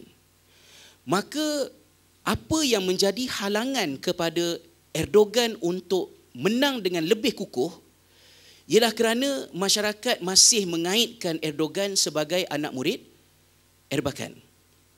Maka Erbakan telah mengambil sikap membodohkan dirinya, kalau saya salah gitu, dengan sengaja membuat statement-statement yang menunjukkan percanggahan yang sangat teruk antara dia dengan Erdogan, supaya tentera, JHP, yang parti sosialis, golongan sekular, semuanya percaya bahawa Erdogan sudah tidak ada lagi kena-mengena dengan Erbakan, dan dengan itu rakyat memberikan sokongan yang penuh kepada Erdogan. Jadi Erbakan lebih sanggup untuk mati sebagai seorang yang dipandang hodoh dalam sejarah demi untuk menyelamatkan Turki. Itulah Erbakan. Jiwa seorang negarawan. Siapa saya tak penting. Biarlah sejarah melihat saya sebagai seorang loser. Dan di kalangan orang-orang Akpati, mereka mengatakan bahawa Erdogan tidak mungkin menang sebesar apa yang ada sekarang ini, melainkan kerana apa yang dibuat oleh Erbakan, iaitu membodohkan dirinya, menjarakkan dirinya dan membulatkan perbezaan di antara Erdogan dengan Erbakan. Itu jiwa orang yang meletakkan umat, negara lebih penting daripada kepentingan diri dan parti. Kan? Jadi semasa perbualan tersebut saya memang rasa sangat sedih lah, sebab dulu selalu pergi ke Turki, kan, maknanya apa-apa Erbakan lah, Erbakan. Tetapi di zaman pergaduhan di antara Erbakan dan Erdogan tu, saya tak ada di Turki, saya dah balik ke Malaysia. Dan topik saya dengan keluarga angkat saya memang kami selalu berbual tentang Erbakan. Jadi bila pergi tu macam nak buka mulut tentang Erbakan tu rasa tak sedap hati, sebab imej Erbakan yang buruk. Tapi bila dengar tu, jadi kata ayah angkat saya pada hari Erbakan meninggal dunia, kami semua berasa sangat sedih kerana kami tahu bahawa dia meninggal dunia dalam keadaan membawa agenda yang begitu besar, iaitu berikanlah sokongan kepada Erdogan kerana itulah apa yang diperlukan oleh Turki. Dan untuk aku tak penting. Apa yang akan berlaku pada parti Saadat, parti dia lantakkan Saadat. Dia akan mati dengan sendirinya. Akpati yang perlu kehadapan. Itu yang kita nak belajar daripada sebuah negara lah. Sebab itu bila saya balik daripada Turki minggu lepas sehingga ke hari ini, fikiran saya agak terganggu sedikit kerana melihatkan kepada jiwa yang ada pada masyarakat di sana, bagaimana mereka menyusun keutamaan dalam bentuk yang sangat mengagumkan. Dan bila baca sejarah para sahabat ini, macam kita tak menjiwai jiwa sahabat ni. Kita bergaduh benda-benda yang bodoh. Masalah jemaah tak jemaah ke apa dan sebagainya, yang jemaah ni dengan ni dah keluar pula, yang sekarang ni macam-macam dah lagi. Membuang masa. Dan kita macam mana nak mencapai apa yang dilakukan oleh Turki untuk memperbaiki negara dia. Orang meletakkan harapan, nak letakkan harapan pada golongan sekular, nak letakkan harapan kepada pemakan rasuah, nak letakkan harapan kepada golongan-golongan yang macam ni, orang dah tak ada harapan dah. Tetapi bagi orang yang nak memperjuangkan keadilan, orang yang nak memperjuangkan Islam, masih jauh daripada menghayati jiwa negarawan yang istilahkan itu, yang meletakkan kepentingan ummah yang kita belajar daripada sirah para sahabat ini tadi. Saya habiskan sikit lagi lah, ya, sebelum kita berhenti berehat. Jadi Omar telah mengembangkan pentadbiran dia sampailah kepada wilayah-wilayah Islam, termasuklah Palestin telah menjadi sebahagian daripada wilayah Islam, sampai ke Cyprus, sampai kepada, dan akhirnya peristiwa yang paling besar ialah kekalahan Parsi di zaman Omar Al-Khattab. So kekalahan Parsi ini telah memberikan satu dimensi baru, iaitu pentadbiran pemerintahan umat Islam bukan lagi bersifat domestik, tapi pemerintahan umat Islam telah menjadi sebuah kerajaan dunia, kuasa besar dunia. Ya. Satu assignment yang kawan saya tulis semester lepas, perubahan pemerintahan Islam kepada kuasa besar dunia di era Omar Al-Khattab. Apakah implikasi dia? Jadi kita nampak banyaklah kaedah-kaedah pentadbiran dalam kerajaan Parsi telah diadaptasikan oleh Omar, sistem diwan, ya, dokumentasi rekod-rekod kerajaan, termasuklah antara isu yang paling besarnya pada tahun 19 Hijriah, iaitulah apabila kalender Hijriah dihasilkan. Itu legasi yang sangat besar. Ya. Kenapa? Al-Mughirah bin Syu'bah, salah seorang daripada gubernur di zaman Omar Al-Khattab, membuat pengaduan, ya, mengatakan kepada Omar, dia menghadapi masalah tidak dapat membezakan surat Omar tahun lepas dengan surat Omar tahun ni, kerana tidak ada sistem kalender lah yang sistematik. Sebab sampai kepada zaman ini masih lagi pentarikhan, saya tak tahu apa istilah pakai, ya, kalender ni tadi masih lagi tidak sistematik. Ya, tahun kelahiran Nabi disebut sebagai tahun gajah, merujuk kepada serangan tentera Abrahah kepada Mekah pada masa itu. Jadi susah. Sampai pada masa ini kerajaan dah jadi besar. Jadi dilakukan mesyuarat, dan dalam mesyuarat itu dibincangkan beberapa pendapat. Ya, ada yang mencadangkan kita buat kalender seperti mana kalender yang dipakai oleh orang Nasrani, iaitu kalau mereka gunakan tarikh kelahiran Nabi Isa AS, kita mulakanlah dengan tarikh kelahiran baginda SAW. Tapi cadangan itu tidak terpakai, disebabkan oleh hujah-hujah yang dikemukakan. Saya ringkaskan sajalah, dan akhirnya diputuskan bahawa kalender itu dibentuk berdasarkan kepada tarikh hijrah Nabi SAW. Ya, kerana hijrah adalah merupakan peristiwa yang paling signifikan daripada aspek ketamadunan untuk Islam. Sebab kalender ialah isu ketamadunan. Ya, maka hijrah telah dipilih. Walaupun hijrah berlaku ialah pada bulan Safar, ya, hijrah bukan berlaku pada 1 Muharram, ya, hijrah berlaku pada bulan Safar, dan Rasulullah bersama dengan Abu Bakar, Rasulullah SAW dan Abu Bakar Siddiq radhiyallahu anhu, mereka sampai ke Madinah pada 12 Rabiul Awal tahun tersebut. Ya, keluar dari rumah pada bulan Safar. Ya, Yasrib, kemudian singgah di Quba, sampai di Madinah pada 12 Rabiul Awal. Tetapi Muharram tahun itu, iaitu kira-kira sebulan 2 sebelumnya, Muharram itulah dipilih sebagai 1 Muharram 1 Hijriah, dan tarikh mesyuarat itu jatuh pada 19 Hijriah, dan kalender itu dipakai sampai ke sekarang. Baik, satu poin saya nak tekankan di sini ialah selepas daripada perkembangan demi perkembangan berlaku, Omar Al-Khattab ini, cabaran yang ada pada Omar ialah sifat Omar yang tegas, yang telah menyebabkan ada ramai pihak yang tidak berpuas hati dengan Omar. Terutamanya apa yang berlaku di Kufah. Di Kufah, gubernur pada masa itu adalah Al-Walid bin Uqbah radhiyallahu anhu. Telah berlaku satu kejadian di mana jiran Al-Walid bin Uqbah ini, rumahnya telah dimasuki oleh 3 pencuri. Dan pencuri itu telah membunuh tuan rumah tersebut. Dan apabila isu ini telah disampaikan kepada gubernur, dan Walid bin Uqbah telah menyampaikan isu ini kepada Omar, Omar mengeluarkan perintah supaya ketiga-tiga pencuri yang membunuh tuan rumah itu dihukum bunuh. Maka mereka telah dijatuhkan hukuman bunuh. Kerana hukuman bunuh tersebut, keluarga mereka tidak berpuas hati. dan mereka telah melakukan pelbagai fitnah kepada Al-Walid bin Uqbah kerana rasa tak puas hati ni tadi. Antara fitnah yang mereka lakukan di Kufah ni, jauhlah ya, dekat Iraq ni, mereka telah memfitnah Al-Walid bin Uqbah bahawa Al-Walid bin Uqbah ni minum arak. Ya, gubernur ni minum arak. Jadi sampai orang pun mula nak percayalah. Pada satu hari Al-Walid bin Uqbah menyambut kedatangan seorang tetamu, dan dalam rumah di luar ni keluar cerita kata dia duduk dalam rumah tu tengah minum arak. Jadi jiran-jiran akhirnya telah menyerbu rumah Al-Walid bin Uqbah ni, rempuh pecahkan pintu, dan bila mereka masuk je dalam rumah, Al-Walid bin Uqbah dilihat sedang menyembunyikan sesuatu di bawah katilnya. Macam tu. Jadi kata mereka, arak.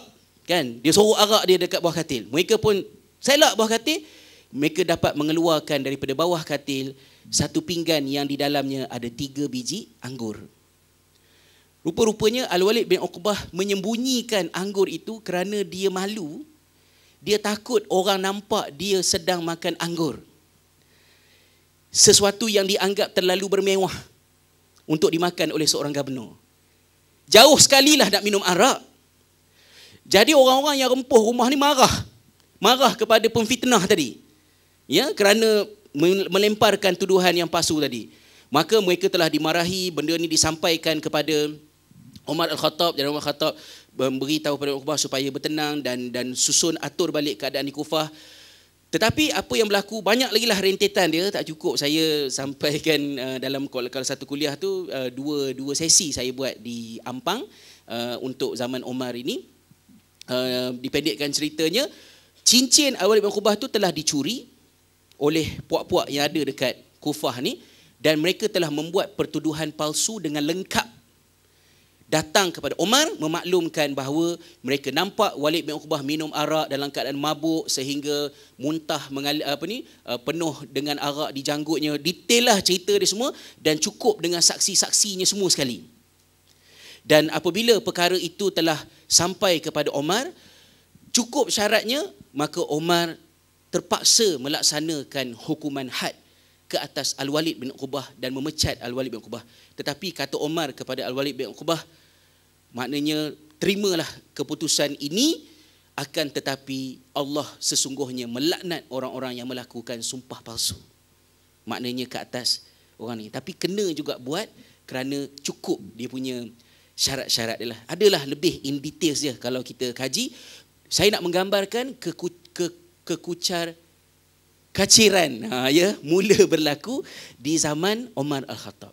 Ketika mana keadaan menjadi tidak stabil itu, muncul Abdullah bin Sabah, iaitu seorang Yahudi yang memeluk Islam, datang daripada Yaman. Ibnu Sabah, walaupun lebih kurang dalam 10-15 tahun ni ada trend di kalangan Syiah yang menafikan kewujudan Abdullah bin Sabah dalam sejarah. Kerana Abdullah bin Sabah ni lah liability yang berat ke atas Syiah. Tetapi Abdullah bin Sabah ini merupakan seorang Yahudi yang memeluk Islam di zaman Umar, dan dia telah mobilize. Dia pergi ke Kufah, dia pergi ke Syam, dia pergi ke Mesir, dia pergi ke sana sini untuk menghasut orang-orang yang tak puas hati dengan Umar supaya bergabung dan membentuk sebuah gerakan. Dan itu mencetuskan ketidakstabilan pada masa tersebut.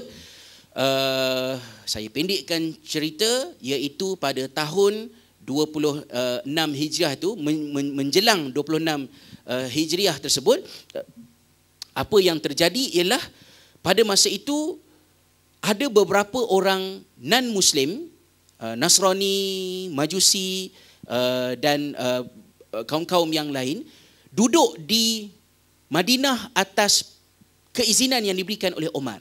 Termasuklah Abu Lu'lu'ah Al-Majusi, seorang Majusi daripada Parsi yang mahir dalam pertukangan besi. Al-Mughirah bin Syu'bah radhiyallahu anhu meminta kebenaran daripada Umar untuk membenarkan membenarkan Abu Lu'lu'ah Majusi ni untuk duduk kerja dengan dia, sebab kemahiran dia membuat besi ni tadilah. Dan oleh kerana itu ialah apa yang perlu dibuat oleh sebuah pemerintah Islam, maka Umar memberikan visa, seolah macam itulah, ya, bagi visa. So Abu Lu'lu'ah Majusi duduklah. bersama-sama dengan beberapa orang non-Muslim lain, tawanan-tawanan perang lain yang juga diberikan keizinan untuk menjadi hamba, menjadi pekerja kepada beberapa orang sahabat. Tetapi tindakan itu makan tuan.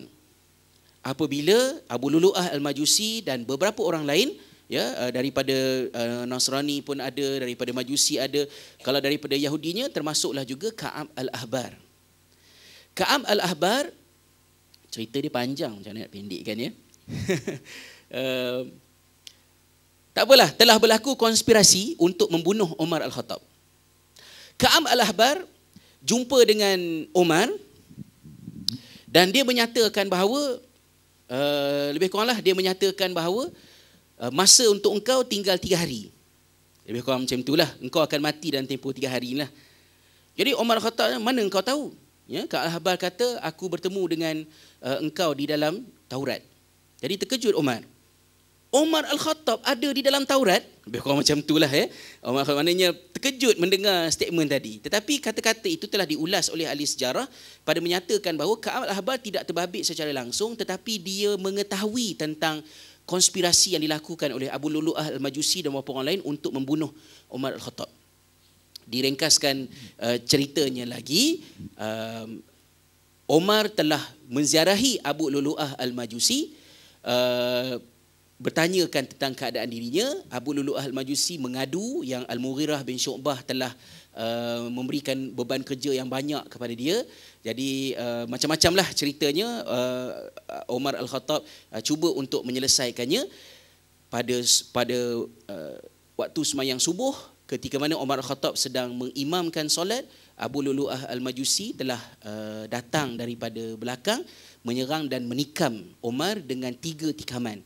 Ya, di bahagian bahu dan juga di bahagian dekat perut Umar, menyebabkan Umar terjatuh dan dia juga telah sempat menikam lebih kurang dalam 12 ataupun 13 orang lain yang berada dalam sembahyang pada masa sembahyang subuh tersebut. Ketika Umar Al-Khattab rebah ditikam, dia telah sempat menepuk Abdul Rahman bin Auf untuk Abdul Rahman ke hadapan mengimamkan solat. Jadi Abdul Rahman bin Auf telah step ke depan mengimamkan solat. Umar Al-Khattab terbaring kat tepi itulah, semayang dengan pantas, dan selepas semayang yang pantas dilakukan untuk menyelesaikan ini tadi, Umar telah digerakkan kerana Umar telah macam rumma alaih, ya, dia telah macam kehilangan consciousness, ya, kerana tikaman, kerana pendarahan tersebut. Jadi bila dikejutkan, apa yang disebut oleh Abdul Rahman bin Auf kepada para sahabat ialah mengejutkan Umar untuk solat.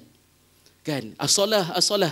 Jadi Umar macam terjaga dalam keadaan cedera yang parah itu. Umar bertanya, adakah semua orang telah solat? Jadi semua orang dah solat. Jadi mereka telah membantu Umar untuk mengerjakan solat dalam keadaan cedera ni, pegang. Umar kata, tidak ada Islam bagi orang yang tidak solat, ya, kata Umar.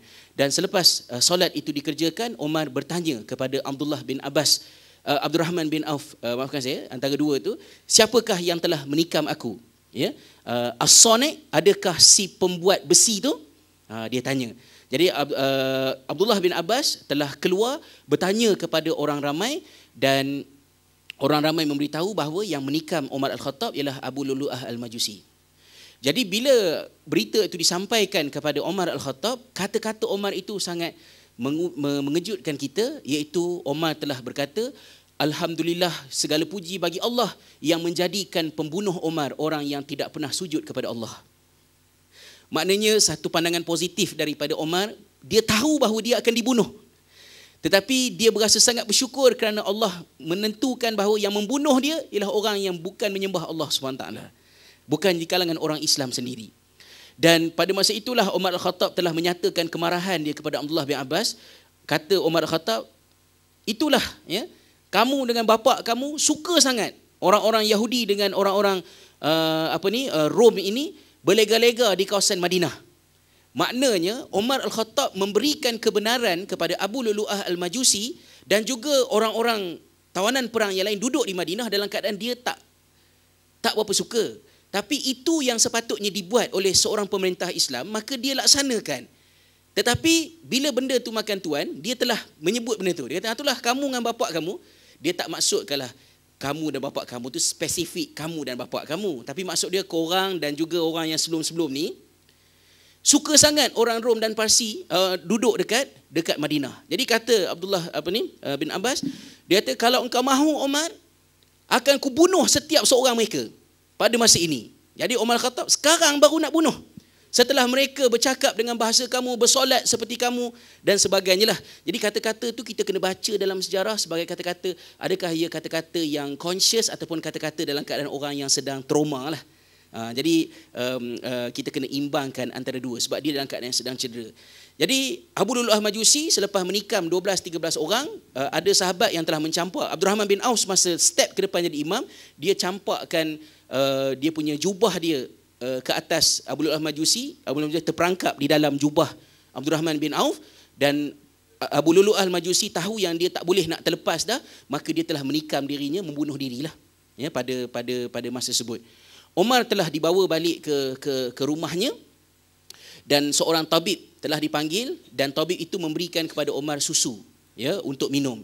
Dan bila Umar minum susu itu keluar daripada perut dia. Kata tabib itu, innaka mayyitun, ya, wahai Umar, sesungguhnya engkau adalah mayat, maka berwasiatlah apa yang engkau ingin wasiatkan.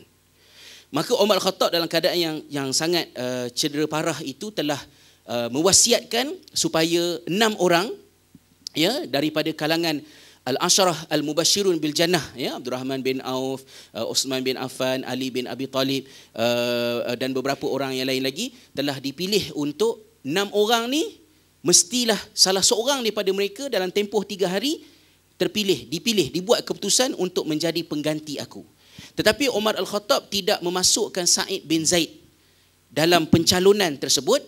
Salah satu sebabnya ialah kerana Sa'id bin Zaid walaupun dia termasuk dalam Al-Asharah Al-Mubashirun bil Jannah, tetapi Sa'id bin Zaid adalah ahli keluarga Umar. Dan Umar kata cukuplah dalam keluarga Umar seorang sahaja yang menjadi khalifah. Kerana beratnya tanggungjawab khalifah, dia tak nak ahli keluarga dia memegang jawatan lah. Jadi 6 orang, ini orangnya 1, 2, 3, 4, 5, 6, dalam tempoh 3 hari salah seorang mesti jadi pengganti. Kalau ke-6 ni tidak dapat buat keputusan untuk siapa nak jadi pengganti, 6 ni bunuh mereka. Itu Umar lah dalam keadaan yang cedera, ketegasan ni. Walaupun dibahaskan oleh ahli sejarah, mungkin bukan itu yang dimaksudkan oleh Umar, tetapi yang dimaksudkan oleh Umar ialah kalau sekiranya keputusan telah dibuat, salah seorang daripada 6 orang ini menjadi pemimpin, ada sesiapa yang bantah, bunuh yang bantah itu. So ada ihtimalat, ada kebarangkalian, 2-3 kebarangkalian di situ, tapi tidak mengapalah. Umar Al-Khattab telah syahid pada Rabu 26 Zulhijjah tahun 23 Hijriah. Kesimpulan Abdullah bin Mas'ud itu saya tak pasti, tak sempat saya mencari apakah dia kesimpulannya. Jadi kita mungkin berhenti berehat seketika di sini. Saya akan sambung sedikit. Osman, Ali, Umayyah dengan Abbasiyah tu saya pendekkan sedikit kerana di era ini yang penting. Baik, sebelum saya berhenti untuk mengambil manfaat, bila masuk ke zaman berikutnya iaitu zaman Osman bin Affan, keadaan jadi semakin kritikal. Kritikalnya bukan setakat di zaman Osman, kritikal sampai ke sekarang. Sampai sekarang dalam arti kata, tuan-tuan dan puan-puan, you have some kind of responsibilities untuk menambah maklumat, untuk membaca mengenai era ini, kerana era inilah era yang menjadi titik masalah yang membezakan di antara Sunni dengan Syiah. Dan bagi saya, tuan-puan boleh setuju, saya tak tahu di depan saya ni siapa Sunni ke Syiah ke, kan, Khawarij ke Mu'tazilah, saya tak tahu kan, ya? InsyaAllah saya assume semuanya ahli sunnah wal jamaah. Maknanya ajaran-ajaran kelompok-kelompok yang lain boleh kata dah tenggelam, ya. Mu'tazilah ke, Khawarij ke, walaupun ada sikit-sikit Ibadhi ada dekat, tetapi Syiah survive sepanjang sejarah. Dan bagi saya Syiah ini somehownya macam Allah Ta'ala kekalkan mereka sebagai fitnah ujian ke atas kita. Dan biasanya Syiah akan kuat apabila ahli sunnah lemah.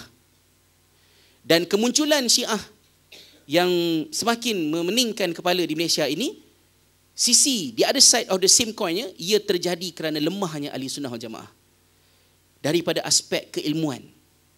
So kena cari ilmu, kena tambah ilmu, dan nak cari ilmu tambah ilmu ini perlu membaca, dan membacanya pula kena membaca dengan bacaan-bacaan yang betul. Isunya saya akan sebut dalam sesi yang kedua nanti. Saya sekadar mendatangkan di sini salah sebuah daripada buku yang paling awal ditulis oleh ulama Islam pada menjernihkan kembali apa yang berlaku pada masa ini, khususnya zaman Osman, pelantikan Abu Bakar, zaman Umar, semua-semua ni ialah Al-Awasim minal Qawasim, ya, oleh Al-Qadi Abu Bakar bin Al-Arabi Al-Maliki. Ni yang teks Arab dia lah. Ya, mengenai Allah dah sebut Allah kan, ya. Allah teks Arab ni. Jadi Arab ni pun satu poin jugalah. Sangat bagus kalau bolehlah tuan-tuan dan puan-puan belajar-belajarlah, terutamanya yang muda-muda yang masih ada banyak lagi ruang-ruang ni. Maknanya kalau nak belajar bahasa Arab tu belajarlah. Ya, maknanya sangat membantu, terutamanya di zaman fitnah sekarang ni lah.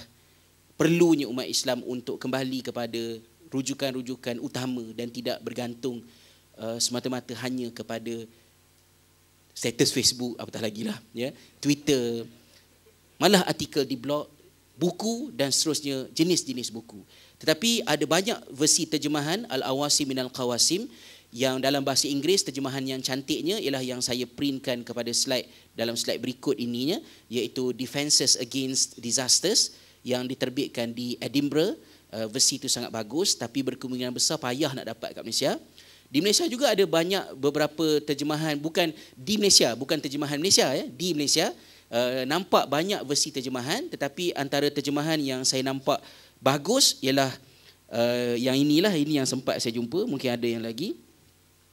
Meluruskan sejarah menguak tabir fitnah, ya, semenjak Rasulullah SAW wafat hinggalah masa Bani Umayyah. Ini adalah terjemahan Al-Awasim minal Qawasim yang diterbitkan oleh Pustaka Sahifah. Sudah tentu terjemahan ini daripada Indonesia, tetapi terjemahan yang berkualiti, yang baik saya lihatkan, dan ada banyak nota-nota, ada banyak nota kaki yang diletakkan untuk menjelaskan tentang proses penterjemahan, perbandingan di antara naskah-naskah Arab, di antara manuskrip-manuskrip. Buku ini menjelaskan dengan detail daripada kewafatan Nabi SAW sampailah kepada pelantikan Muawiyah bin Abi Sufyan menjadi khalifah. Dalam perbahasan yang kemas, saya membelinya di MPH dengan harga RM60, ya, meluruskan sejarah menguak tabir fitnah. Tetapi oleh kerana saya rasa dekat atas pun ada gerai buku kan, ustaz kita ada di atas dengan gerai buku. Kalau buku ni ada, alhamdulillah lah kan, belilah. Saya rasa perlu ada di rumah tuan-tuan dan puan-puan buku ini untuk dibaca. Tapi kalau tak ada pun tempah lah kot. Tak tahulah cari jalan ke tempah ke, cuba dapatkan. Sebab saya rasa dia tidaklah begitu mudah untuk diperoleh di mana. Dia tak macam buku yang aku terima nikahnya tu kan, main dekat stesen bas pun ada jual. Tapi buku tu tak apalah, tu boleh kat baca kan. Tapi yang ni Al-Qadi Al-Imam Al-Qadi Abu Bakar Ibn Al-Arabi meluruskan sejarah menguak tabir fitnah. Terjemahannya agak tajuk terjemahan dia tak apa bagus sikitlah, sebab dia melarikan makna terjemahan asal. Itu satu benda yang saya tak berapa suka, iaitu buku bila terjemah ke dalam bahasa kita menukar tajuk dia. Tajuk asalnya ialah Al-Awasim minal Qawasim, ya, perlindungan daripada bencana. Ya, bencana itulah bencana salah faham, bencana fitnah yang dilakukan oleh Syiah terhadap kisah-kisah sebenar yang berlaku zaman. Kalau buku yang terbaik bagi saya pula ialah buku yang belum diterjemahkan. Mudah-mudahan adalah ustazah yang rajin terjemahnya, iaitu buku ini yang banyak saya pakai, Al-Khulafa Ar-Rashidun Bainal Istikhlaf wal Istishhad oleh Syekh Salah Abdul Fattah Al-Khalidi, iaitu ringkasan daripada Al-Bidayah wan Nihayah, maklumat-maklumat yang selektif dipilih dan dipermudahkan bahasa Arabnya. Dan bagi saya buku ini enak dibaca, sedap dibaca. Saya pun baca sampai lunyai dan tak lunyai lah, maknanya ni saya beli tahun 97, alhamdulillah buku ni. Dan ini bukan novel sejarah. Ini mengekalkan maklumat yang sebenar, mengekalkan asal, tetapi tidak melakukan menokok tambah, menambahkan dialog ke apa, mampu dibaca. Unfortunately-nya setakat ni saya rasa belum lagi saya jumpa ianya telah diterjemahkan. Saya sangat-sangat berharap, yang pasti bukan saya lah, tapi orang lain lah saya harapkan boleh tolong terjemahkan, dan manfaatnya sangat bagus untuk masyarakat. Maka sebab itu tuan-tuan dan puan, sebelum kita berhenti berehat ni, bila nak berehat ni kan ya, sebelum kita berehat ni, saya perlu tegaskanlah, kalau seminar Muslim 2013 ini, saya sangat-sangat tidak menggalakkan khususnya topik sirah Nabi SAW, para sahabat, Khulafa' Ar-Rasyidin, sampailah kepada berakhirnya pemerintah Khulafa' Ar-Rasyidin, tuan-tuan dan puan-puan membaca novel sejarah. Kerana penokok tambah dialog, fakta yang tidak benar, tidak tahu, tidak faham lebih baik daripada salah faham. Tidak faham pantas untuk difahamkan bila dapat benar betul. Tetapi salah faham sukar untuk dibetulkan. Dan walaupun semalam saya balik pun saya masih lagi kepeningan, begitu ramai orang marah dengan saya kerana teguran yang saya buat terhadap buku novel sejarah Islam yang kedapatan di pasaran, dan tuan-tuan perlulah memahami bahawa saya tidak ada sebarang permusuhan peribadi, sebarang niat yang tidak baik, tetapi semata-mata atas dasar amanah ilmu. Nak tulis tentang sahabat, nak tulis tentang Nabi SAW, ada asas dia. Mungkin orang bagi hujah, kalau ustaz pandai sangat, ustaz tulislah. Saya tak pandai, sebab tu saya tak boleh tulis. Tetapi saya tahu apa yang boleh ditulis dan apa yang tidak boleh ditulis. Dan apa yang ditulis itu ialah sesuatu yang bersalahan. Malah terasa macam dalam hati terdetik rasa nak suruh ban je buku tu. Tarik, tapi tak sampai gitu kot. InsyaAllah masih boleh diperbaiki. Kita ada memberikan 3 saranan kepada penulis agar penambahbaikan dilakukan terhadap perkara ini. Sebab dalam suasana sekarang, kalau tak betul fakta, kita boleh mudah menafikan, menolak Syiah daripada akidah, menolak Syiah daripada fiqh, tapi kita akan terperangkap dengan Syiah dalam sejarah kerana kita tidak cermat merujuk sejarah dan kita mengambil maklumat yang dipakai oleh Syiah sendiri untuk menyokong mereka, kita pakai, kita yang terperangkap. Maknanya itu yang akan jadi masalah. Itu kita akan detailkan sikit dalam sesi yang berikutnya. Maaf tuan-tuan dan puan atas ketelanjuran masa yang super duper luar biasanya. Ya, saya telah menggunakan autokrasi saya, ya, diktatornya saya untuk cakap sesuka hati sampai sekarang. Kita berhenti rehatlah betul-betul dan insya-Allah kita sambung dalam sesi yang berikutnya. Wassalamualaikum warahmatullahi wabarakatuh.